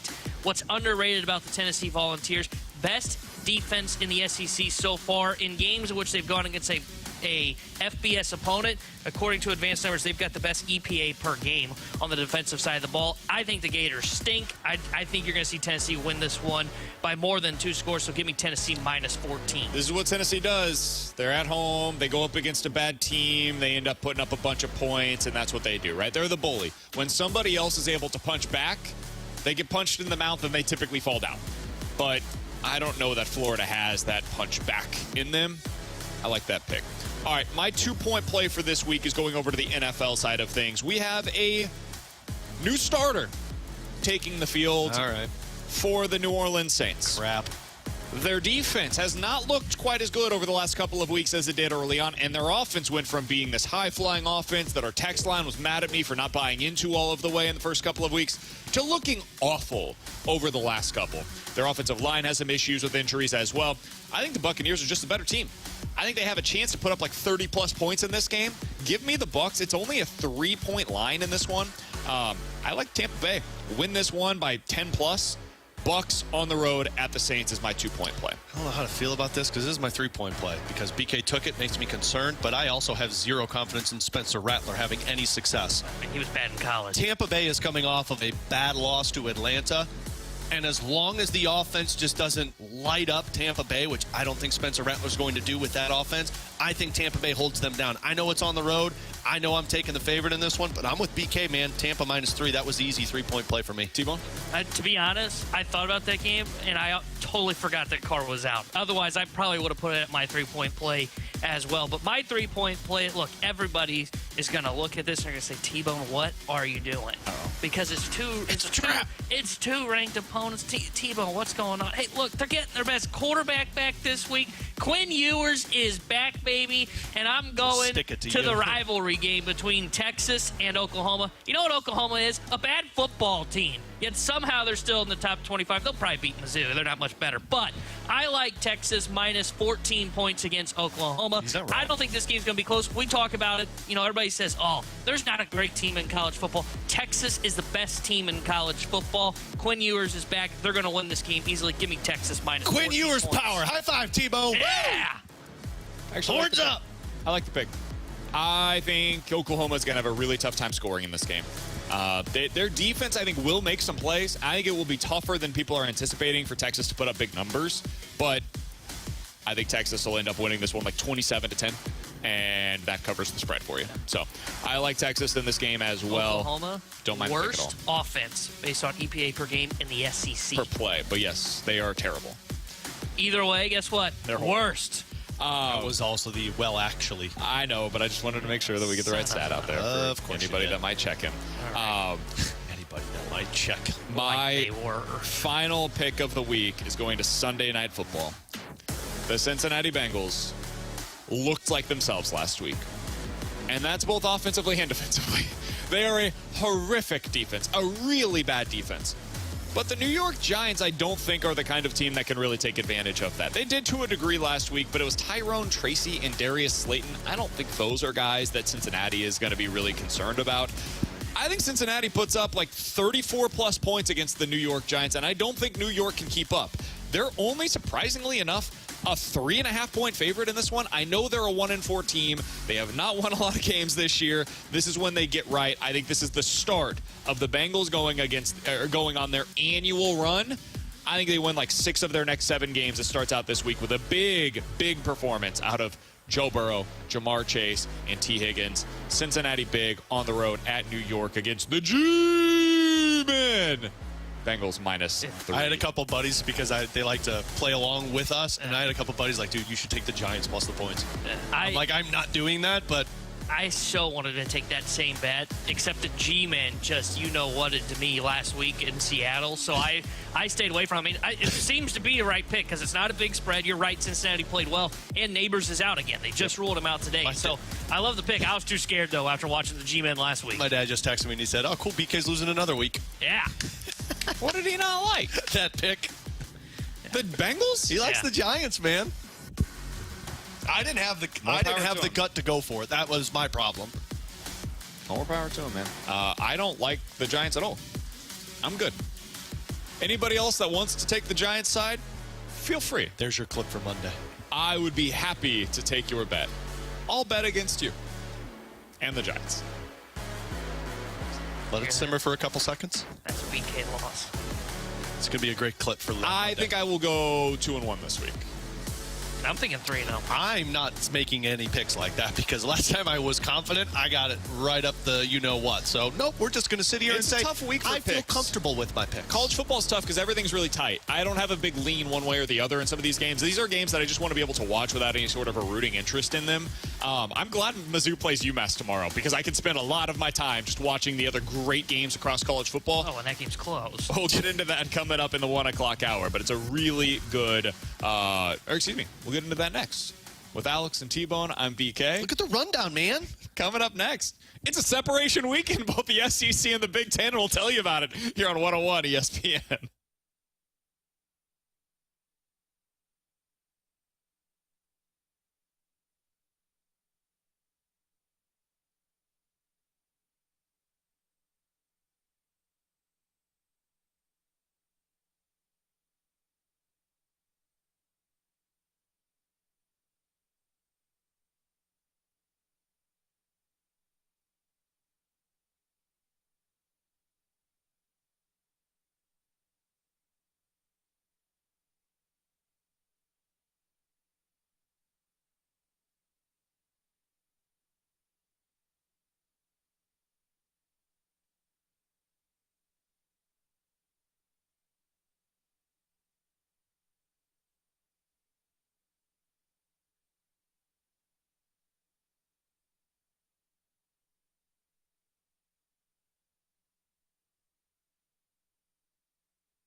101 ESPN Sports Center.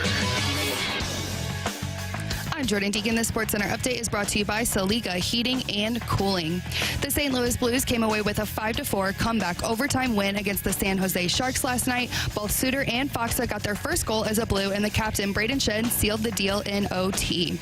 The Blues are right back in action tonight against the Vegas Golden Knights. Pre-game coverage starts at 8 o'clock, and puck drop is at 9, right here on 101 ESPN.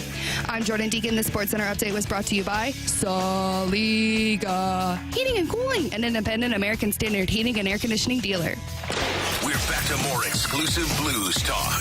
101 ESPN is live from the Centene Community Ice Center. Brought to you by Bud Light and E&B Granite. Bernie Federko's only choice for granite countertops, cabinets, and flooring.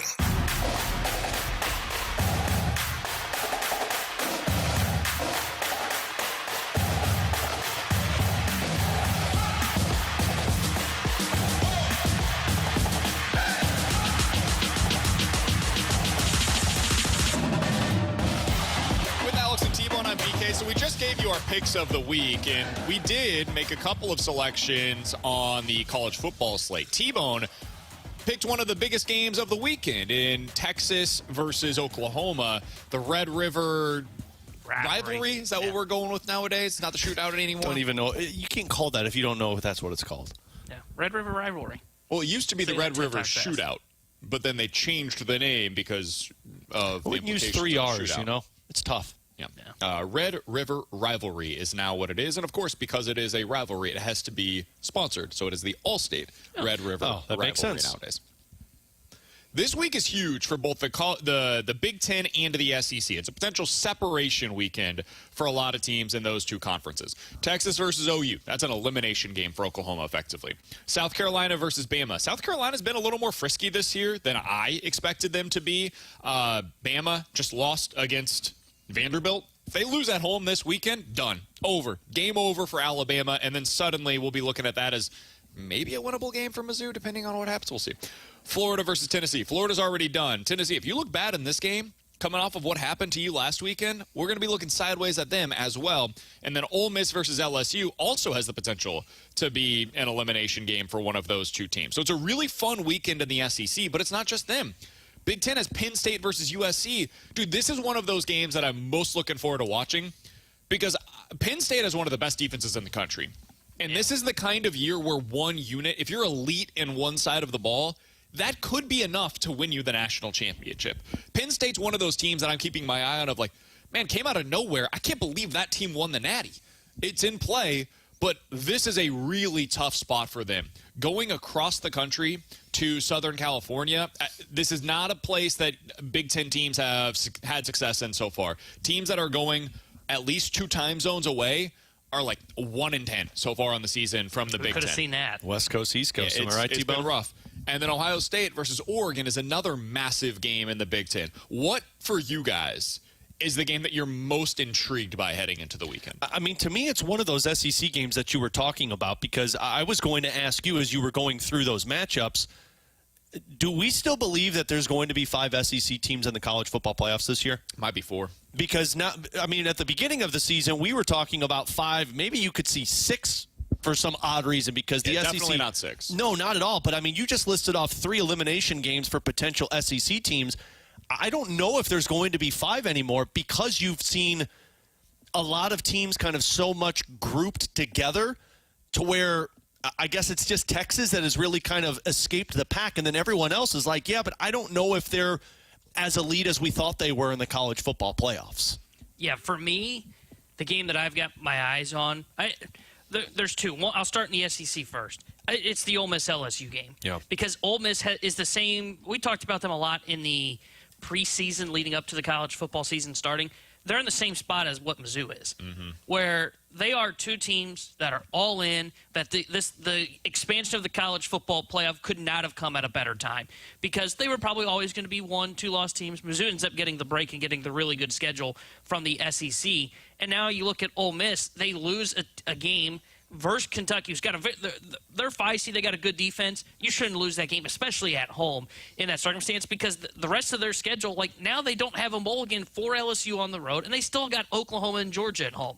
That's the game for me that I look at and I say, okay, I thought Ole Miss was a playoff team. I liked Jackson Dart. I thought that they were going to have a good offense. Would Lane Kiffin be able to build a good enough defense? And for the most part, the defense has been fine. Today's where you really find, or this week will be the time that you really find out, can they stop LSU on the road? If they can, they're going to have a shot to still get to the college football playoff. I think there's 8 teams today that their fans are at least hopeful that they have a chance to make it to the playoff from the SEC. Texas, Georgia, Bama, Tennessee, Ole Miss, Texas A&M, Mizzou, LSU. Now, I'm not telling you those are 8 teams that are likely to get into the playoff, but their fans at least have some semblance of belief that they can still get into the college football playoff. This week has the potential to eliminate a couple of teams from that. Mizzou, thankfully, is not one of those that will have their playoff hopes eliminated. When they lose to UMass, then they will. It's bigger than just a college football playoff elimination. We can eliminate all hope for the rest of the season for them to do anything. Like, now suddenly getting to a bowl game is very much in flux. My game of the week, though. Now you're looking like the Mizzou basketball team. The game that I'm most curious about is Ohio State versus Oregon. That was my That's Big the one Ten that's game. probably the most exciting, I think, this week. Man, everybody tells me Ohio State's the team, man. You're missing it. You're just missing the boat. Ohio State is the team that is the best in the country right now. I don't know how anybody could say that with any shred of confidence, given what their schedule has been so far. I don't know how you could possibly say it. Akron, Western Michigan, Marshall, Iowa, all at home, and then a road game against Michigan State. What the hell was I supposed to learn about them in those games? Now, they took care of business. They did what they were supposed to do. Man, I've seen Will Howard. I've watched that dude play football. You know how many 300-yard games against those teams that I just mentioned Will Howard has so far this year? I'm It's a guessing BK game 1. Zero. Zero 300-yard passing game so far this year. Will Howard is mid as mid could He get. sounds like Brady Cook. He basically is, but without any sort of athleticism. Like, he's okay. He's okay. I don't know that that's going to work against Oregon, man. So this weekend, for all the people that tell me, dude, Ohio State's the best team in the country, they're the team to watch, this might be the first of 2 games that they're about to lose on the road over the next 3 weeks. Yeah. They very well could lose 2 of their next 3 games. I think that game is the one. It's not an eliminator as like the Ole Miss LSU game, but it is a game that will tell you which team is a true contender. For sure. And that's why it was on a little bit of a different, based on our conversation, it was a little bit different for me, but it is the game to watch for the Big Ten because you're going to find out who is the real contender between those 2 teams. Because I think right now the race in the Big Ten, I can't believe Indiana's 3-0, but right now the race is between Ohio State, Oregon, Penn State. Those 3 teams are the ones that are going to fight for this conference, and I think depending on who wins in this Ohio State-Oregon game, you're going to look at the team that lost and go, okay, now they suddenly are a team that's going to have to – they've lost their mulligan. They're going to have to survive through the rest of the season. Meanwhile, the winner you're going to look at and go, okay, they have a chance to go win the Big Ten this year. It feels – now, I think both teams are less than the teams that they were a year ago, but it feels kind of similar to Oregon versus Washington last year. Where you watch that game and you're like, all right, we're about to learn something here on are these teams real? Can they be real college football playoff contenders to win a national championship? And I left that game, and I didn't expect it to feel this way. I left that game saying those are the 2 best teams in the country. Now, it didn't end up being that they were, but it felt in the moment like I just watched the 2 best teams play the best game of the regular season. And you got to the end of the season, they were at least 2 of the 4 best at a minimum. And I still think Washington was just amazing last year, and Michigan came up with, like, they played their best when it mattered the most. Credit to them. But I do wonder if we'll see something similar to that with Oregon versus Ohio State heading into this weekend. Do you guys have any other big college football takes heading into this week?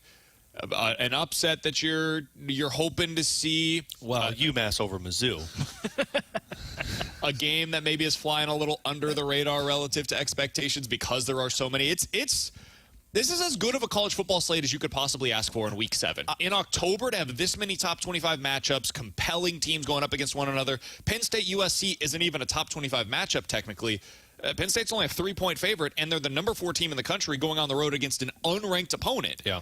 You don't see that very often. I'll tell you one that, I mean, it's not going to happen. It's outlandish for me to think, but just because I like chaos, I'd like to see Oklahoma at least keep it close with Texas. It'd be fun. Because then, well, I know you wouldn't. Then the field is wide open. Because if Oklahoma, who nobody believes is good, keeps it close with Texas and Texas wins by a sliver of hope, you're not sitting here saying, well, Texas is the best team in college football. Pretty obvious. nobody is the best team in college football playoffs. So, like, I'm not going to be expecting that. Frankly, I don't even know how much you're going to watch of that because you believe Texas is going to blow them out of the water. But, man, at the end of it, if that's like a 3-point game, that would create a lot more conversation and controversy in college football. I've got 3 of them real quick. I would. BK apparently is really excited for college football. I got to work over the It's going to be weekend. amazing. No Blues came over the weekend, you know? I don't think they can do it, but South Carolina beating Bama would throw a lot of chaos. That was the into game I things. was about to throw in. That would throw a lot of chaos into things, man. You're talking about a coach that would then suddenly come into massive fire in his first season, replacing Nick Saban. There would be panic in Tuscaloosa after that game. It also throws a wrench into our expectations for what is happening with the SEC right now. That, to me, is the one that could have like the biggest implications, big picture, and for one individual team. LSU losing to Ole Miss. LSU beating Ole Miss would be fascinating to me because they do have a loss already on their resume against USC in that Big Ten matchup. But you throw that in with USC potentially beating Penn State, and now this is how you get to a 2007 style of a season, where suddenly it's like, I don't know who's good because every week top 5 teams are going down against teams that I think are pretty good, but that I didn't come into the game expecting to be title contenders. So how can I possibly know what to expect on a week-in, week-out basis? That's what happened in 2007, and that would be the way that you see something similar in 2024. Yeah, the game for me that I think is interesting, but it's getting overshadowed is the Alabama-South Carolina game. Because you're right, South Carolina is a little bit of a pesky team. You know, they're 1-2 in conference play so far, but if you look at just some of the advanced stats, they arguably have like a top 5 offense as of right now in the SEC. Now, what concerns me with Alabama is, sure, we've seen them play their best football. They got excited for the Georgia game, but then I saw them just lose to Vandy, and they couldn't stop Vanderbilt. And now it's not like South Carolina has a great offense, but how am I supposed to look at you and say, okay, you're just going to take care of business against South Carolina if you couldn't even go on the road and beat Vanderbilt? So I think it becomes interesting to see with Alabama the alarm bells that will go off, not even if they just lose the game, because if they lose the game, things will really go to a panic in Tuscaloosa. If that game is close, there will be alarm bells sounding in Tuscaloosa. He's at Tanner Hendrickson. That is Alex Ferrario. I'm Braden Kiley. You've got BK and Ferrario here on 101 ESPN. Coming up next, we're going to dive into the junk drawer here on BK and Ferrario.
Wall-to-wall Blues coverage is right here. 101 ESPN is live from the Centene Community Ice Center. Brought to you by Bud Light and E&B Granite. Bernie Federko's only choice for granite countertops, cabinets, and flooring.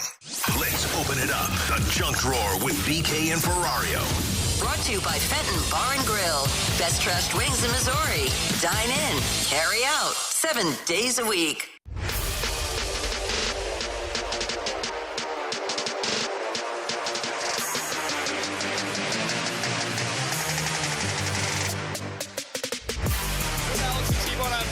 Let's dive into the junk drawer. Alex, what do you got for us today? So, guys, I saw a weird story yesterday. You guys big Elvis fans? Yeah. I'm not. My wife is. Oh, I love Elvis. Yeah. Ever been to Graceland? No. I have been to Graceland. Yeah. Actually. It's been a while.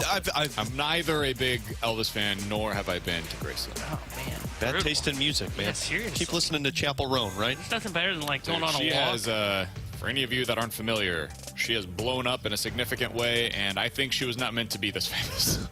I thought you made up Things that have gone a name. bit sideways. You for never our girl are. Chapel Roan. You never are. But right, anyway, so Elvis.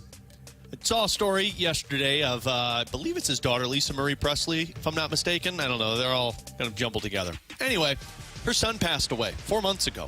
Very sad. Apparently, she wasn't able to leave him because she kept his body on ice in their house for 4 months. And apparently that was exposed. And her daughter came out and was defending it of how, look, she loved her son and she didn't want to leave him. Understandably so.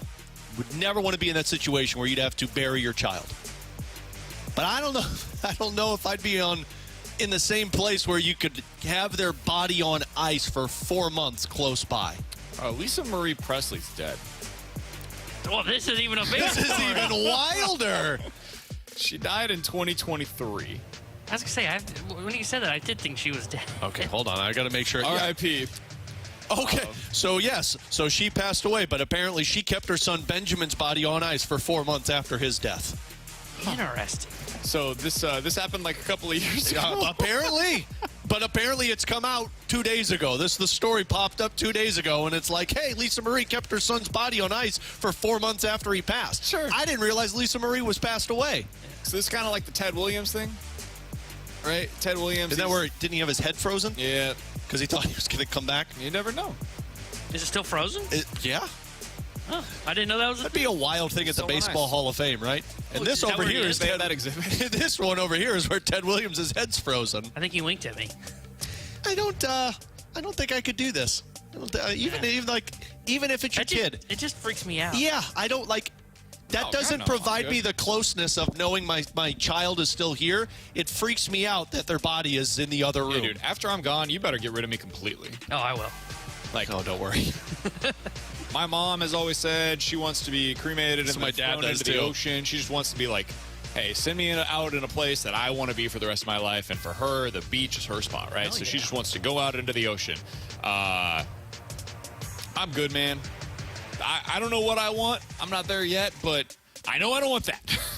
Yeah. that is not on the list. I don't need anybody loving me that much that says I can't let you go, so I'm going to have your body next to me for the next 4 months. That's it. Yeah. Apparently they got matching tattoos as well. Now, I'd have to read the story more. Did you get matching tattoos after he passed away, or did you get matching Surely tattoos not. because he had one and you wanted to match him after he passed away?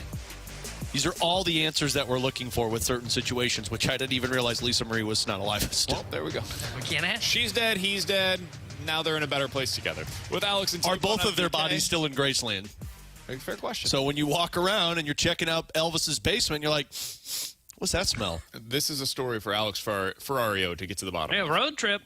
Yeah. Oh, you want to go back? Became Ferrario on the road to Graceland. Hey, we'll go to Memphis. It would be the second time that we've been to Memphis together. This time, maybe we'll actually go out together for more than 3 hours. I wasn't invited. We were out together for more than 3 hours.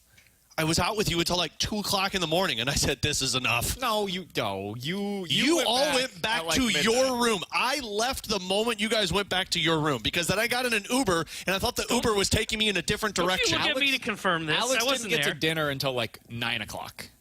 To be fair, we didn't go to dinner until like 9. But Alex didn't get to Memphis. I went to dinner when I was told to meet us for dinner. Alex didn't get to Memphis until like 9 o'clock at night.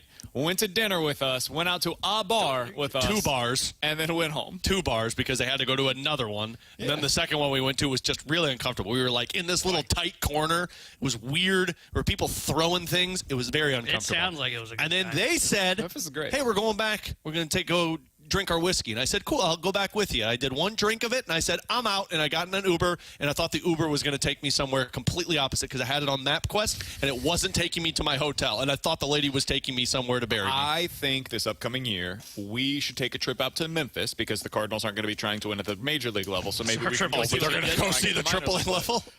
We'll go see Quinn Matthews. We'll go see one of his starts. We'll go see Jordan Walker because you know they'll send him down again. Yeah, got it. With Gorman? Yeah. Mason Wynn probably.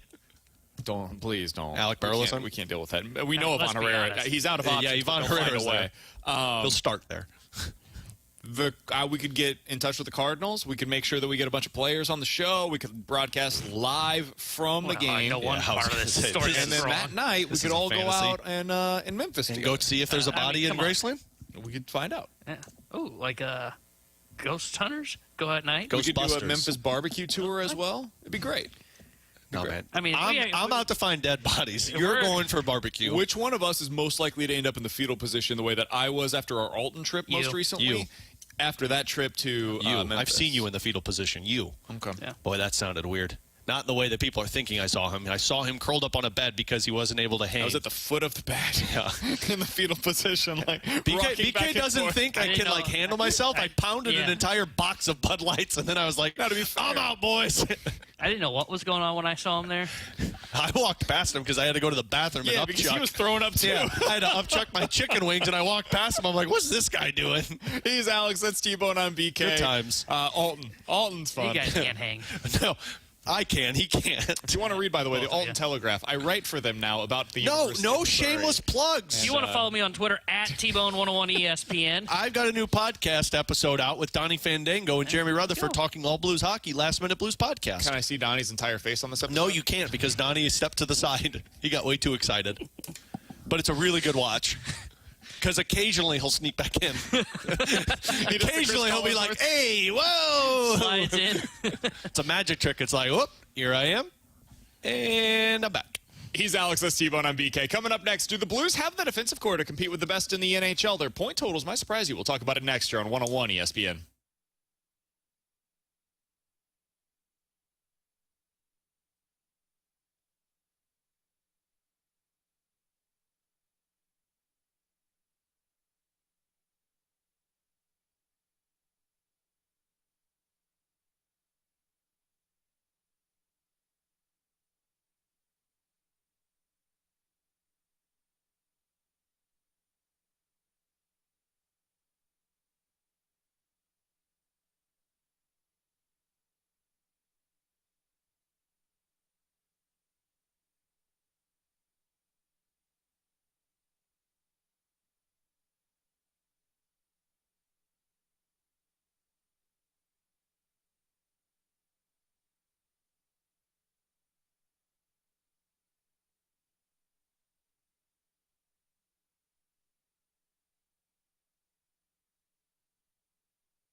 Blues talk more often.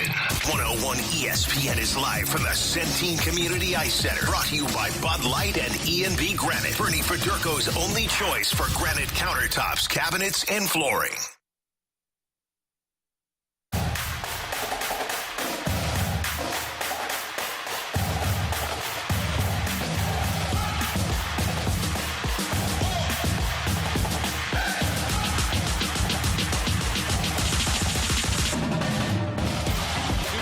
Have a defensive core that can compete with the best in the NHL? It's a question that sounds far-fetched, but based on their point totals so far this year, the answer might be yes. With Alex and T-Bone on BK, we're broadcasting live at the E&B Granite Studios out at the Centene Community Ice Center. Alex, last year I looked back at this. If you look at all of the teams that were top 3 in their respective divisions over the course of the season, I went through and found out, okay, how many points did they get from their top 2 defensemen in point totals? So Dallas, for example, their top 2 defensemen finished the year last season with 54 and 47 points. That's 91 total from their top 2 defensemen. All right, let's go through the rest of these. Winnipeg, 102 points from their top 2 defensemen. Avs, 140 points from their top 2 defensemen. They got that pretty good. McCarr guy, that kind of helps. Quinn Hughes with Vancouver, he helps a lot on this, but 140 points for their top 2 defensemen. In Edmonton, it was 125. LA, it was 75. So on the Western Conference side of things, every team last season that finished top 3 in their respective division had at least 75 points from their top 2 defensemen, with 5 of those 6 having 90 or more. On the Eastern Conference side, it's slightly lower because they don't have McCarr and Quinn Hughes and the superstars that are on the Western Conference side. Florida, 72. Boston, 73. Toronto, 86. The Rangers, 104, Adam Fox. Carolina, 90. New York Islanders, 90. So you're talking about like a 75 to 90 range from most of those teams that finished top 3 in their respective divisions. Alex, do the Blues have 2 defensemen this year, in your opinion, that can total up to 80-ish points together by the end of the season? Absolutely. And I think it's Justin Falk and Philip Broberg. Broberg's a wild card to me and still kind of is, but I just got to go off of what I've seen in 2 games. And the guy's involved offensively, whether he's chipping in and taking shots or he's making those outlet passes with the rush up the ice. You don't just fall into 2 points in 2 games, and both primary assists and a goal when you tied things up. And Justin Falk, I mean, he was one of my bold predictions that I thought this guy was going to finish with 50 points, and 30 of those, or 20 of those 50 were going to be on the power play. Justin Falk now has 3 points in the early portion of the season. 1 he gets on the power play, and then you saw the effect that he had with that shot last night. Justin Falk, to me, is a 50-point producer, and if you're telling me that that means to get to the 75-point threshold that we were just talking about with your top 2, if I get 25 points from Broberg, I think that's easy, and I honestly, I think you could probably talk 30 or 35 with Broberg if he's going to be this involved offensively. And just going back over the last couple of years, last year, Krug and Falk were at 69 points. Yep. If you go to the year prior to that, Falk and Krug were at 82 points. And the year prior to that, Falk and Krug were sitting at 90 points. That was the best of those 2. I don't know what Broberg is. Is he a 40-point guy? Man, that would be a hell of a steal for the Blues if he is. But what I do know is Falk's a 50-point performer. And if you get that on top of the wild card that is Broberg, anywhere from 25 to 40 points, yeah, I think you can have 2 defensemen that could put up 75 to 90 points. And what's wild about that is those 2 are playing on the same pair. I don't think they should. I don't think they should either. I agree. I think Broberg opens up even more if he's playing with Colton Parayko. Because but Parayko gets involved offensively. He does, but I don't think he should. Like, as I've watched more and more of this, he's got the shot. That's the thing with him. Sure, take the shot from far away. If you're going to put somebody with Parayko, you have to make sure that they're defensively responsible. Because if, like, Parayko likes to jump up into the rush. I don't think he needs, but sure, the rush is fine. I think he's jumping up almost too much on the attack right now. And I think part of that is because Nick Leddy's not that guy. Like, Nick Leddy is very much a stay-at-home defenseman, right? He's going to be staying back and kind of doing his thing and trying to facilitate offensively. I think Broberg is a much more skilled offensive player, and we've already seen that in 2 games, than what Colton Parayko is. And I think Colton Parayko's actually gotten himself into some trouble early on this year when he's trying to be more aggressive on the offensive side of things. Just be what you are. Even last season, he was not a huge offensive contributor. He had his moments, no doubt about it. But he kind of picked his spots. I think if you have Broberg up there on that top pair, it helps alleviate some of those responsibilities from Colton Parayko, and I think it makes him a better player as well. And honestly, like just the matchups that those two guys see, we saw it last year. They end up with the most difficult matchups of really almost any defensive pairing in the NHL. I would rather have Broberg up there right now. I have not loved what we've seen thus far. It's 2 games. I'm not going to put hit the panic button or anything, but I haven't loved what we've seen so far from Nick Leddy. Same. I think Broberg's just a better player at this point in their respective careers. I think you want Falk is offensively gifted, so you can have Leddy hanging back while Falk is going up into the. Here's what I don't want to do, though. I don't want to put Broberg in a bad situation, and it's not right now because he's playing well, but I don't want to put him in a spot to where he's going up against the top lines. He's playing 23 minutes a night like Colton Parayko, and things don't go well, and then you lose that confidence. Right now, you've got the confidence from Broberg, and it's working because the best thing for you is that Justin Falk can create these points. That's fair. And why he's creating these points is because he knows he's got a guy who covers for him. And with Nick Leddy, I think there's a little bit of concern. Like we've seen kind of get into a bad spot for Colton Parayko where you got to go back and cover yourself when you pinch in because you don't have your second in command back there to cover for you. I don't want to break, like we were talking about the fourth line and how it's working so well. I don't want to break up what Broberg and Falk do because you've got 5 points in 2 games with those guys, and offensively, they have not been a liability on the ice. That might be, at the end of the day, your top pair, and then you're still searching for somebody to play with Parayko. And then when you feel the confidence is there for Broberg, then you move him up to that spot with Parayko. Yeah. I would do it.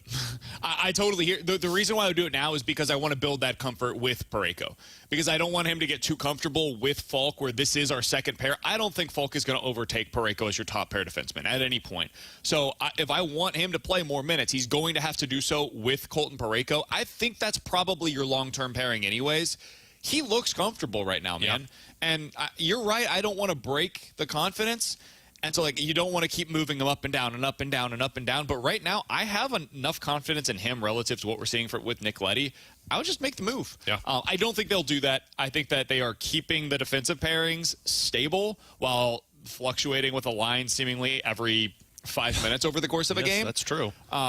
But I've really been impressed by what we've seen from Broberg and less so with what we've seen thus far from Nick Leddy. And I think Leddy will get there with Parayko. I mean, last year they finished really well together, and maybe it's just a little bit of chemistry with your forwards right now. But, yeah, I mean, last night was tough for Leddy. I mean, 2 separate times he had players sneak underneath him and stand in front of the net. And some of that was just miscommunication, and that's an odd thing to have for guys that played 82 games together last season. It's not like this is new. Right. So the other thing that I wanted to get into here, speaking of Justin Falk and the points that you're getting from these defensemen, I think that first power play unit has looked fantastic with their set plays thus far. Now, there are times where it gets a little bogged down. You want somebody to shoot, and I can hear Stalter via my television. Shoot! I can hear it. I can feel it at home. It's this wave that's coming over me. But they've been really good when they've had these design plays going on. The first goal that they scored this year was a set play. Yesterday, some of the passing. The first power play unit was so crisp. Oh,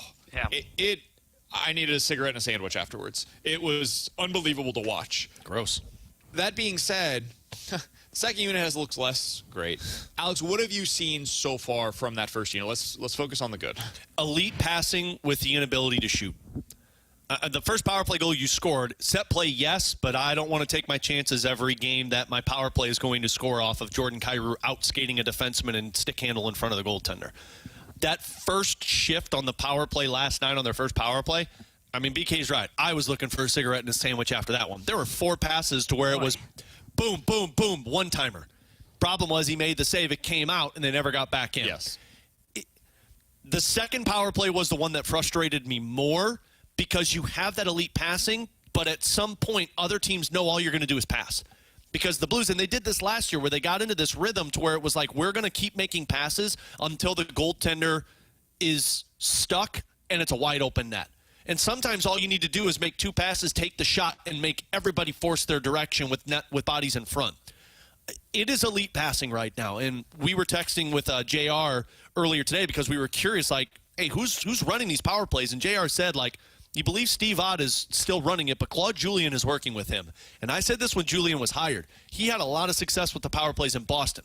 Now, he had David Pasternak in Boston, which makes it a lot easier to have success. But, man, the hardest part last year for the Blues was the creativity. If you can get the creativity, you know you've got the ability to finish. It's just a matter of convincing the players to actually put the puck on net. Dude, and that creativity is there right now. Yeah, absolutely. We'll see. This is one of those things where I'm always curious. Like, it's almost like an offense in the NFL early on where you show your best stuff, and it's like, oh, this is unbelievable. It's Cliff Kingsbury every year, right? Yeah. He comes out, it's like, wow, look. Mike McDaniel, same thing. Look at these offensive plays. Like, look at what he's coming up with.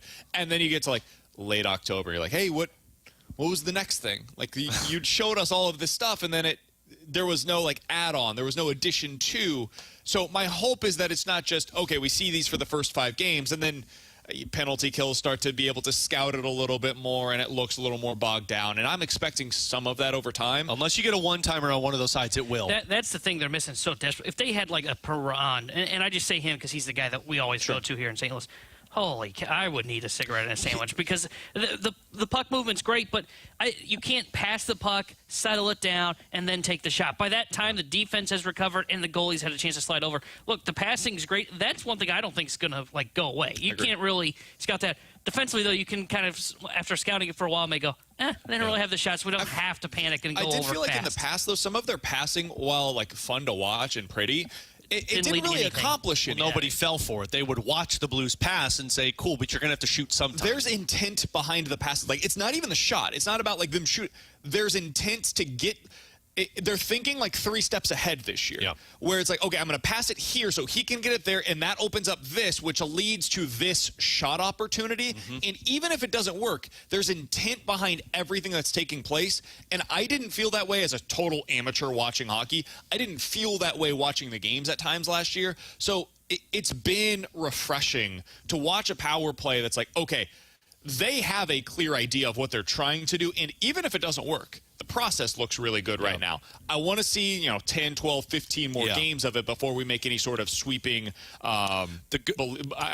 sweeping statements on what they're going to be, but right now it looks really good. I know we got a break. The good news for them is they've got the guys in spots that can play the roles, because you do have that shot from the blue line in Justin Falk, which a lot of teams don't have. You do have the net front presence in Jake Neighbors. You've got the playmaker in Robert Thomas. I thought Booch actually did a really good job as that bumper in the middle. You've just got to make sure Kyrou can be that shooter. If he's that shooter, now you've got a top 10 power play. Coming up next, if you're a Cardinals fan, you should be rooting for the Dodgers to lose in this series, right? We'll explain why coming up next here on 101 ESPN.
back to more exclusive Blues talk. 101 ESPN is live from the Centene Community Ice Center. Brought to you by Bud Light and E&B Granite. Bernie Federko's only choice for granite countertops, cabinets, and flooring.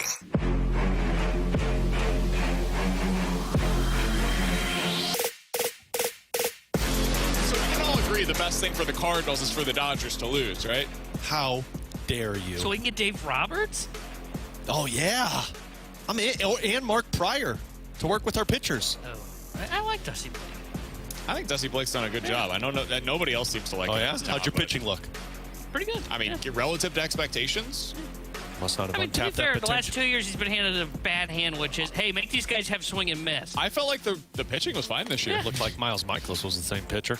Exactly. I don't think there's anything you can do for Miles Michaelis. I thought Dusty was the secret weapon that comes in and fixes all. He fixed the bullpen. No, he didn't. Yeah. He did a pretty good No, job. with Mo it. fixed the bullpen. Anyways, the reason why I bring up the fact that the Cardinals should be rooting for the Dodgers to lose is because they're the one team that I think makes the most sense if you're going to try to dump salary.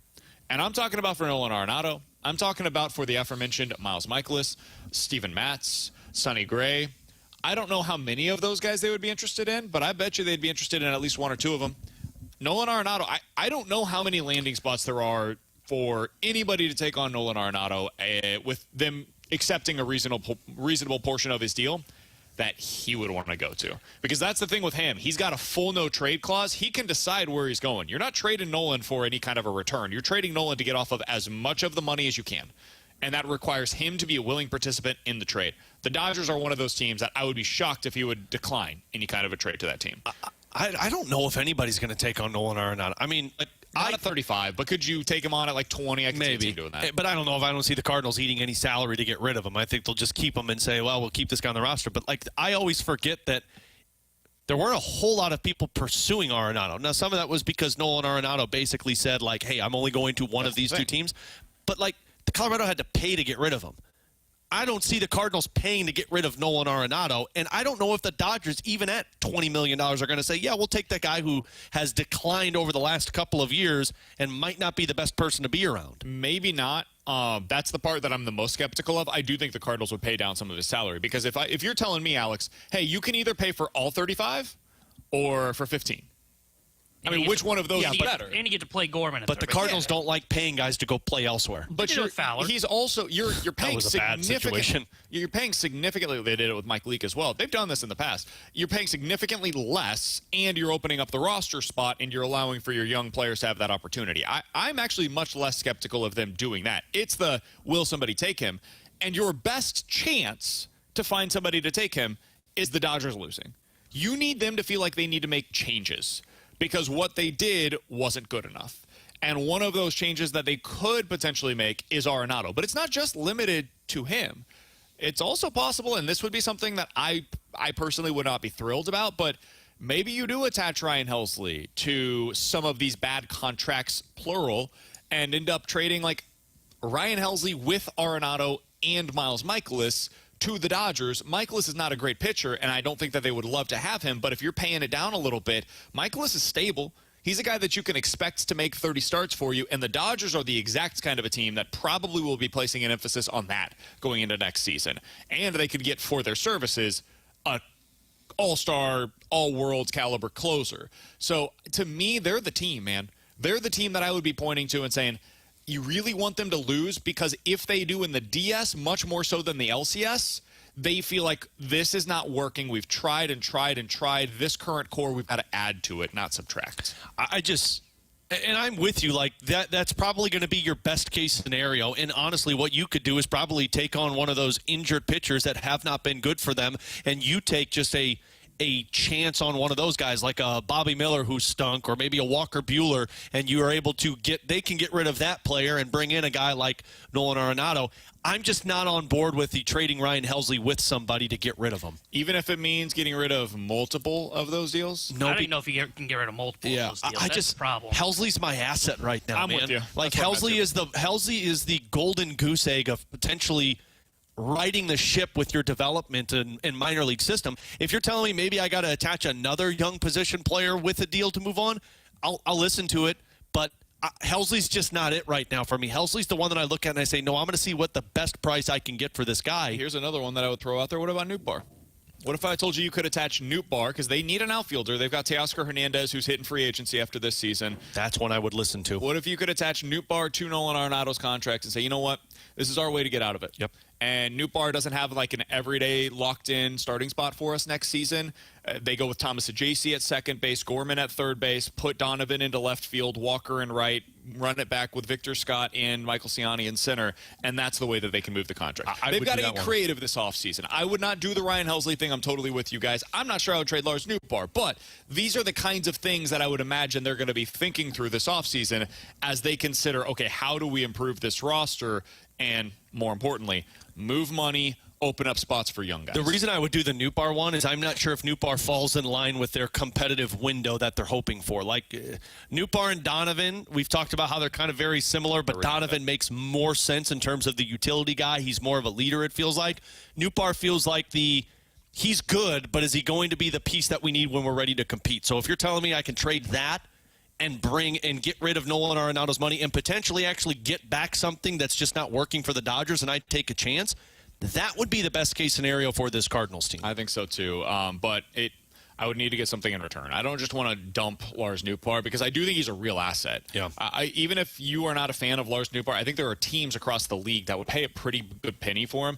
He's cheap, cost-controlled, young, has a profile as a hitter that if you think that the Cardinals hitting coaches were bad and they couldn't unlock it, and you believe as another organization you can, that guy's got the potential to hit 25 homers with a 260 average and a 360 on base percentage, and that's a really valuable player when he has plus defense in the outfield and as a plus base runner as well. That's a guy you can win with as another team that's currently in contention. So I don't just want to dump him, but if you're getting something back in return, that could be meaningful. And all of this is dependent upon the Dodgers taking Arenado. And prior to that, losing. You need them to lose. They're the team that has the money capability to go out there and make these kinds of moves. That would all be possible for the Cardinals. T-Bone, you mentioned something, by the way, as we're talking about teams that are either already on the cusp of losing in the postseason or have lost. What did you say is the latest report on what's going on with the Phillies? Yeah, so according to Bob Nightingale today, he reported that Baltimore fired a couple of managers, but then he threw it in as like a little nugget in his tweet. Just boogieing through, eh? Yeah. He also said the Phillies have yet to determine the fate of manager Rob Thompson and their coaching staff. They're waiting to see if their manager that they want becomes available, and then they'll fire Rob. But if not, we'll keep Rob. Yeah, I don't know who that is, though, that they want. I mean, is I it can Roberts? see where they would consider Dave Roberts. I mean, my assumption is they're probably talking with Skip right now. Would Skip Schumacher have interest in coming to Philadelphia? Or does he want to try and go out west? Does he want to take a year off? That's probably the conversation going on with Philly. They're probably trying to assess, okay, where are our faults at? It's hard to blame Rob Thompson for their failures when you're 5 through 9 didn't hit in the entire postseason. But I've got another hitting coach that I will throw into the mix. I missed this news yesterday, but it popped up as I was searching for the news here. Kevin Seitzer was let go yesterday by the Atlanta Braves, their former hitting coach. He was able to maximize a whole lot of young talent on that team over the last few years. He started there in 2015, has been there for almost a decade. He is a really good hitting coach. Now, they let him go. They let him go for a reason. My guess is that the message has gone stale. He's 62 years old, so he's not a spring chicken, but he's from Springfield, Illinois. So he's also from, the region at a minimum. So he's going to the Cubs. He spent time in Kansas City for a little while as well. So, again, he's a Midwest guy. That's where his roots are. I wonder if that's something that the Cardinals would consider. I don't think he has any history, any overlap with a Chaim Bloom or anything like that. I'm not sure he has any overlap with anybody in the Cardinals organization. But that's a call that I would immediately be making if I'm the Cardinals. Yeah. Once he gets let go, and he's shown with a young team that grew that core group of players over the last decade, I can do this. I can get you the most out of these guys. I would be calling Kevin Seitzer today. I mean, I'm with you. I mean, we had, who was it, Kylie McDaniel talking about, the Atlanta Braves, and Austin Riley kind of felt like one of those guys that was falling out of grace. He wasn't going to be the player that he is now, and then all of a sudden something hit, something clicked, and then he becomes this star. I would compare it to a hitting coach that untapped that potential, and now we're talking about Jordan Walker, Nolan Gorman.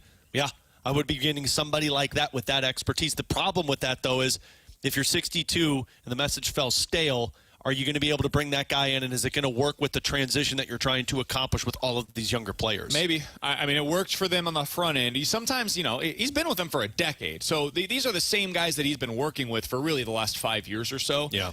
I don't think hitting coaches last that long. I think typically you've got to cycle through these guys, and that's not a shot against any hitting coach in baseball. It's just the reality of the job. I think they all know it when they sign up for it.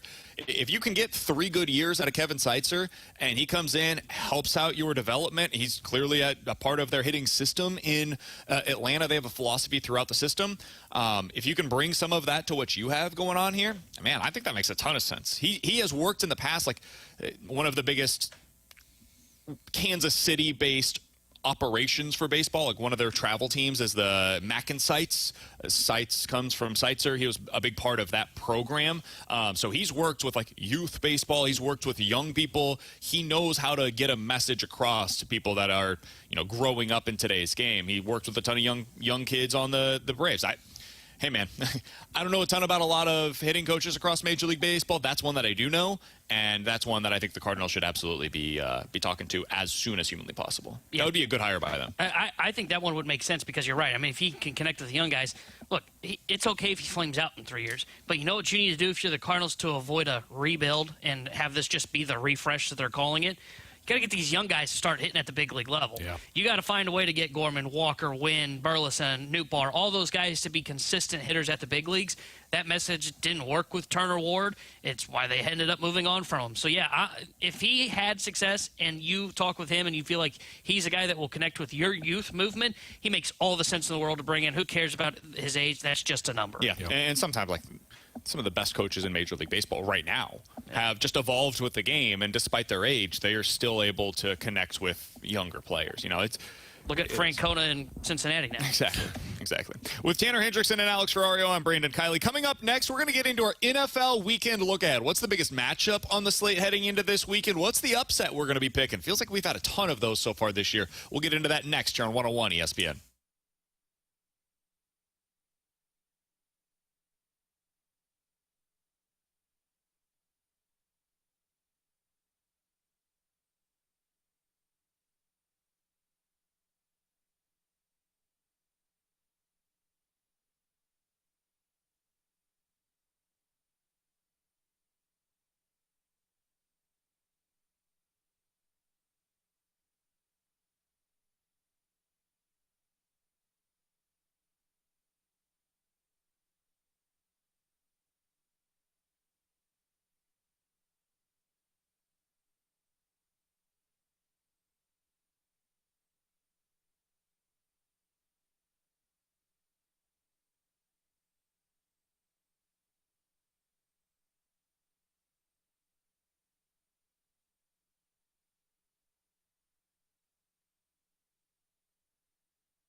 101 ESPN Sports Center.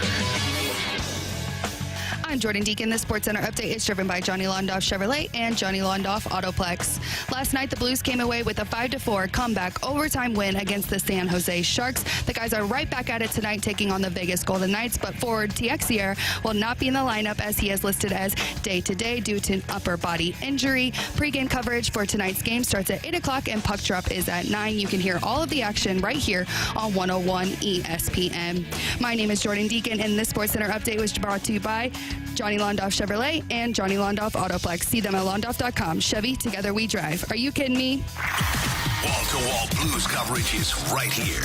101 ESPN is live from the Centene Community Ice Center. Brought to you by Bud Light and E&B Granite. Bernie Federko's only choice for granite countertops, cabinets, and flooring.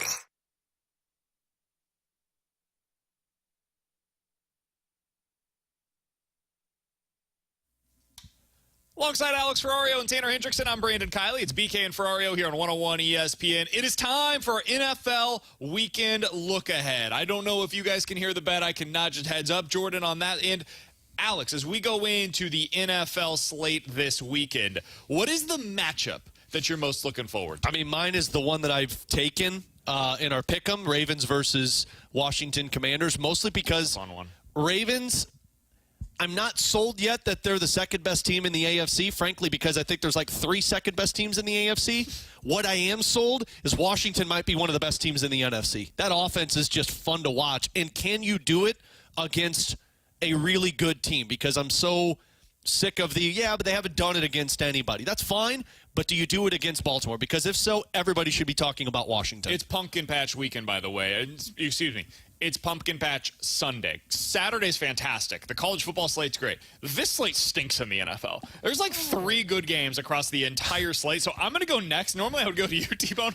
I don't want you to take the game that I'm most interested in. I'm going to the Pumpkin Patch actually on Sunday. I don't know that there's a third game that I would pick. I've got Cardinals versus Packers as my second most intriguing matchup heading into this weekend. Both of these offenses are really fun to watch. Kyler's been playing quietly really well this season so far. He does go into hero mode a little too often for my liking, but their defense is terrible. The Packers are a team that I'm still in on this season. They were my pick prior to the season to end up going to the Super Bowl from the NFC. At a time, I thought, hey, that Vikings loss, not great. You look back on it now, and it's like, man, the Vikings just might be amazing. They might be truly the best team in the NFC right now. So for me, Packers versus Cardinals, my favorite of the Sunday matchups. T-Bone, what do you have? All right, let me polish this turd. Lions at Cowboys. Well, that's a turd. It's going to be good quarterback play, I think. On one side of the ball. Yeah, you look at Detroit. Look, I think their defense still has... It's bad. It's okay. It still has some room to grow. And with that being the case... There's a chance that you can see Dallas still continue to put up points. They can keep this game close. Look, the Detroit Lions offense is fun to watch.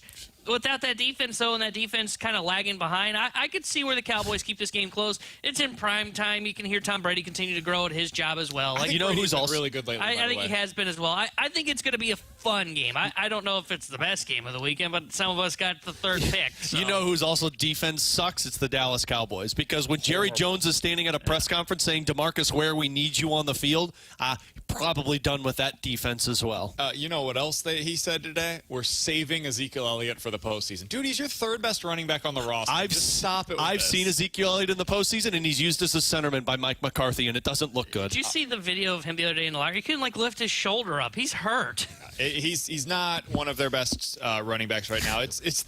He is the poster child for what running backs are in the NFL and why very few of them are worth paying. It sucks, man. It's just the reality of it. Same thing with relievers. It's really hard to get away with doing what they do for as long as they want to.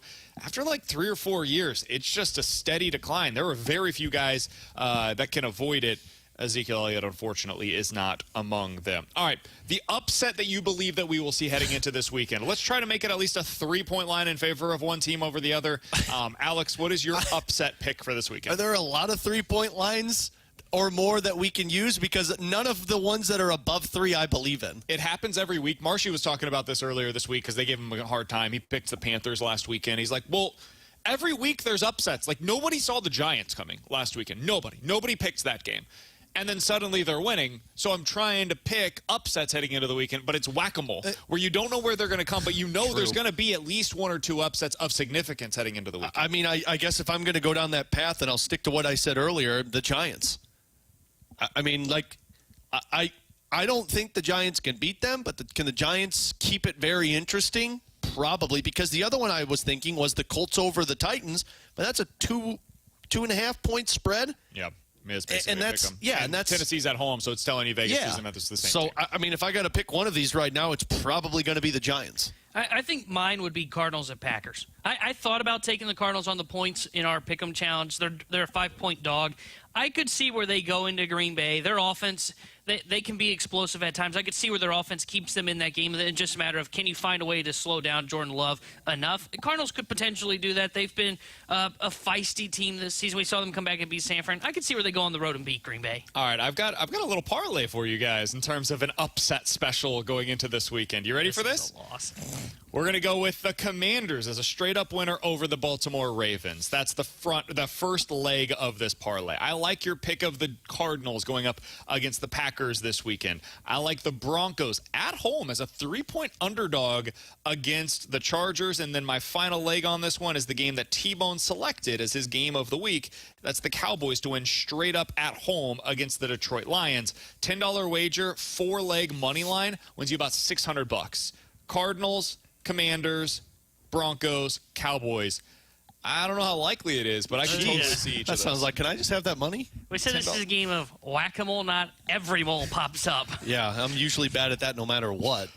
The Overreaction Monday game. What's the game that we're going to watch this weekend and say to yourself on Monday, something changed in a meaningful way? I think it's the Commanders. I agree. If the Commanders end up going into this game and beating the Baltimore Ravens, dude, we're going to come into Monday, and there are going to be some wild takes about what they're capable of doing this season and just how good Jaden Daniels already is. Like, if they win this weekend, the lead story on Get Up will be Jaden Daniels is the MVP front runner today. That will be what comes out of that one. And it won't necessarily be wrong. But I don't know if it's overreaction, because in the NFC, like, it's actually correct with Jaden Daniels. And here's their upcoming schedule, by the way. If they do win on Sunday, Carolina, Chicago, the Giants, Pittsburgh. Yeah. Those are their next 4 games. They could totally be 9-1 after 10 weeks if they win this game. They'll be one of the best teams in the NFC, and I don't think that's overreaction if they can pull that one off, but it's mostly because the NFC is kind of trash. I'm going to break the rules because I know I'm not allowed to. I'm taking that Monday game as the overreaction one, and I know you can't because we're doing Monday. I don't care.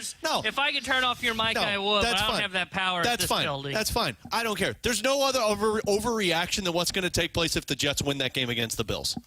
There's no close second in terms of overreaction of the Jets are back because they fired Robert Saleh. I've got one for you. What about the Lions if they lose this game against the Cowboys? What's the reaction going to be on Monday? If the Lions end up going to Dallas and we now see, okay, coming out of the bye, they lost. Next week, they've got Minnesota on the road. That's not an easy game for them. They had to go to overtime to beat your LA Rams in week 1. They lost to the Bucs, who are one of the only good teams that they faced so far this year. It took them a one-score game to beat Arizona, and they didn't look great offensively in that one. Their one really impressive performance so far was against Seattle, and we just saw on Thursday night. That's not a defense that anybody should be afraid of. That could be an interesting overreaction one as well. They're one of those teams, though, that I'm not so worried about what they do in the regular season. I'm more curious what they do in the postseason. I'm with you, but the overreaction on Monday will be, are the Lions actually in a little bit of trouble here? And if they lose, I mean, likely odd is the reason they lost was their defense, which I just said is looking very alarming right now. I could see that being the case. I think you're right, though. I think it's Washington at Baltimore, because you're right. Washington wins. There'll be a bunch of talk about them. Baltimore wins. It's either going to go one of two ways. Everybody will look at Baltimore and say, hey, look, everything is fine. They're still one of the contenders in the AFC. Or it's going to be, aha, see, I told you the Commanders are frauds. I knew it all along. That's going to be the reaction. He's T-Bone. That's Alex. I'm BK. There's that bed music that I love so much. Coming up next, we're going to hit the BK and Ferrario Rewind, put a bow on this thing, put a bow on this week. Coming up next here on 101 ESPN.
Blues talk more often.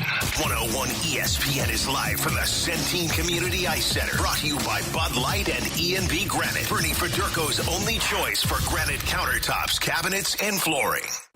Let's run it back with a daily rewind on BK and Ferrario. Brought to you by Gloria Loom, your home sold guaranteed realty. Selling your home begins at GloriaHasTheBuyers.com.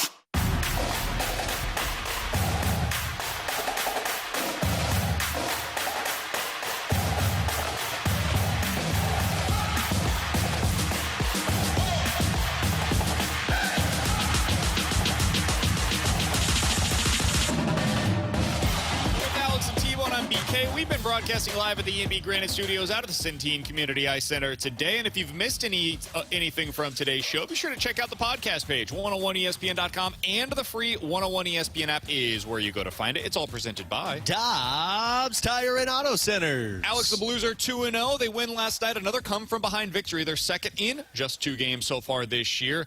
They had only had 4 third-period wins. A third period come-from-behind victories a year ago. They did exactly that last night. Your biggest takeaway, 30 seconds or less, from what we've seen in the first 2 games of the season is what? Mental toughness. This team is different than last year because last season, when something went wrong, the whole game fell apart. Last night, the Blues had an opportunity to take the lead. They didn't. San Jose ended the first with the 1-goal lead. It got uglier. The Blues made the comeback, but they missed on the power play and still found a way to tie it and go to overtime and win. That is something that this team did not do last season, and that is a massive impact for a team that could be a playoff team this year. Blues back in action tonight against the Vegas Golden Knights on the road. You'll be able to hear that game right here in your home of the Blues, 101 ESPN tonight at 9 o'clock. Pre-game coverage with Alex starts tonight at 8. T-Bone on the college football side of things this weekend. It's a great slate. If you're an SEC or a Big Ten fan, there are awesome games up and down the slate. The number one game that you're watching for this weekend is what,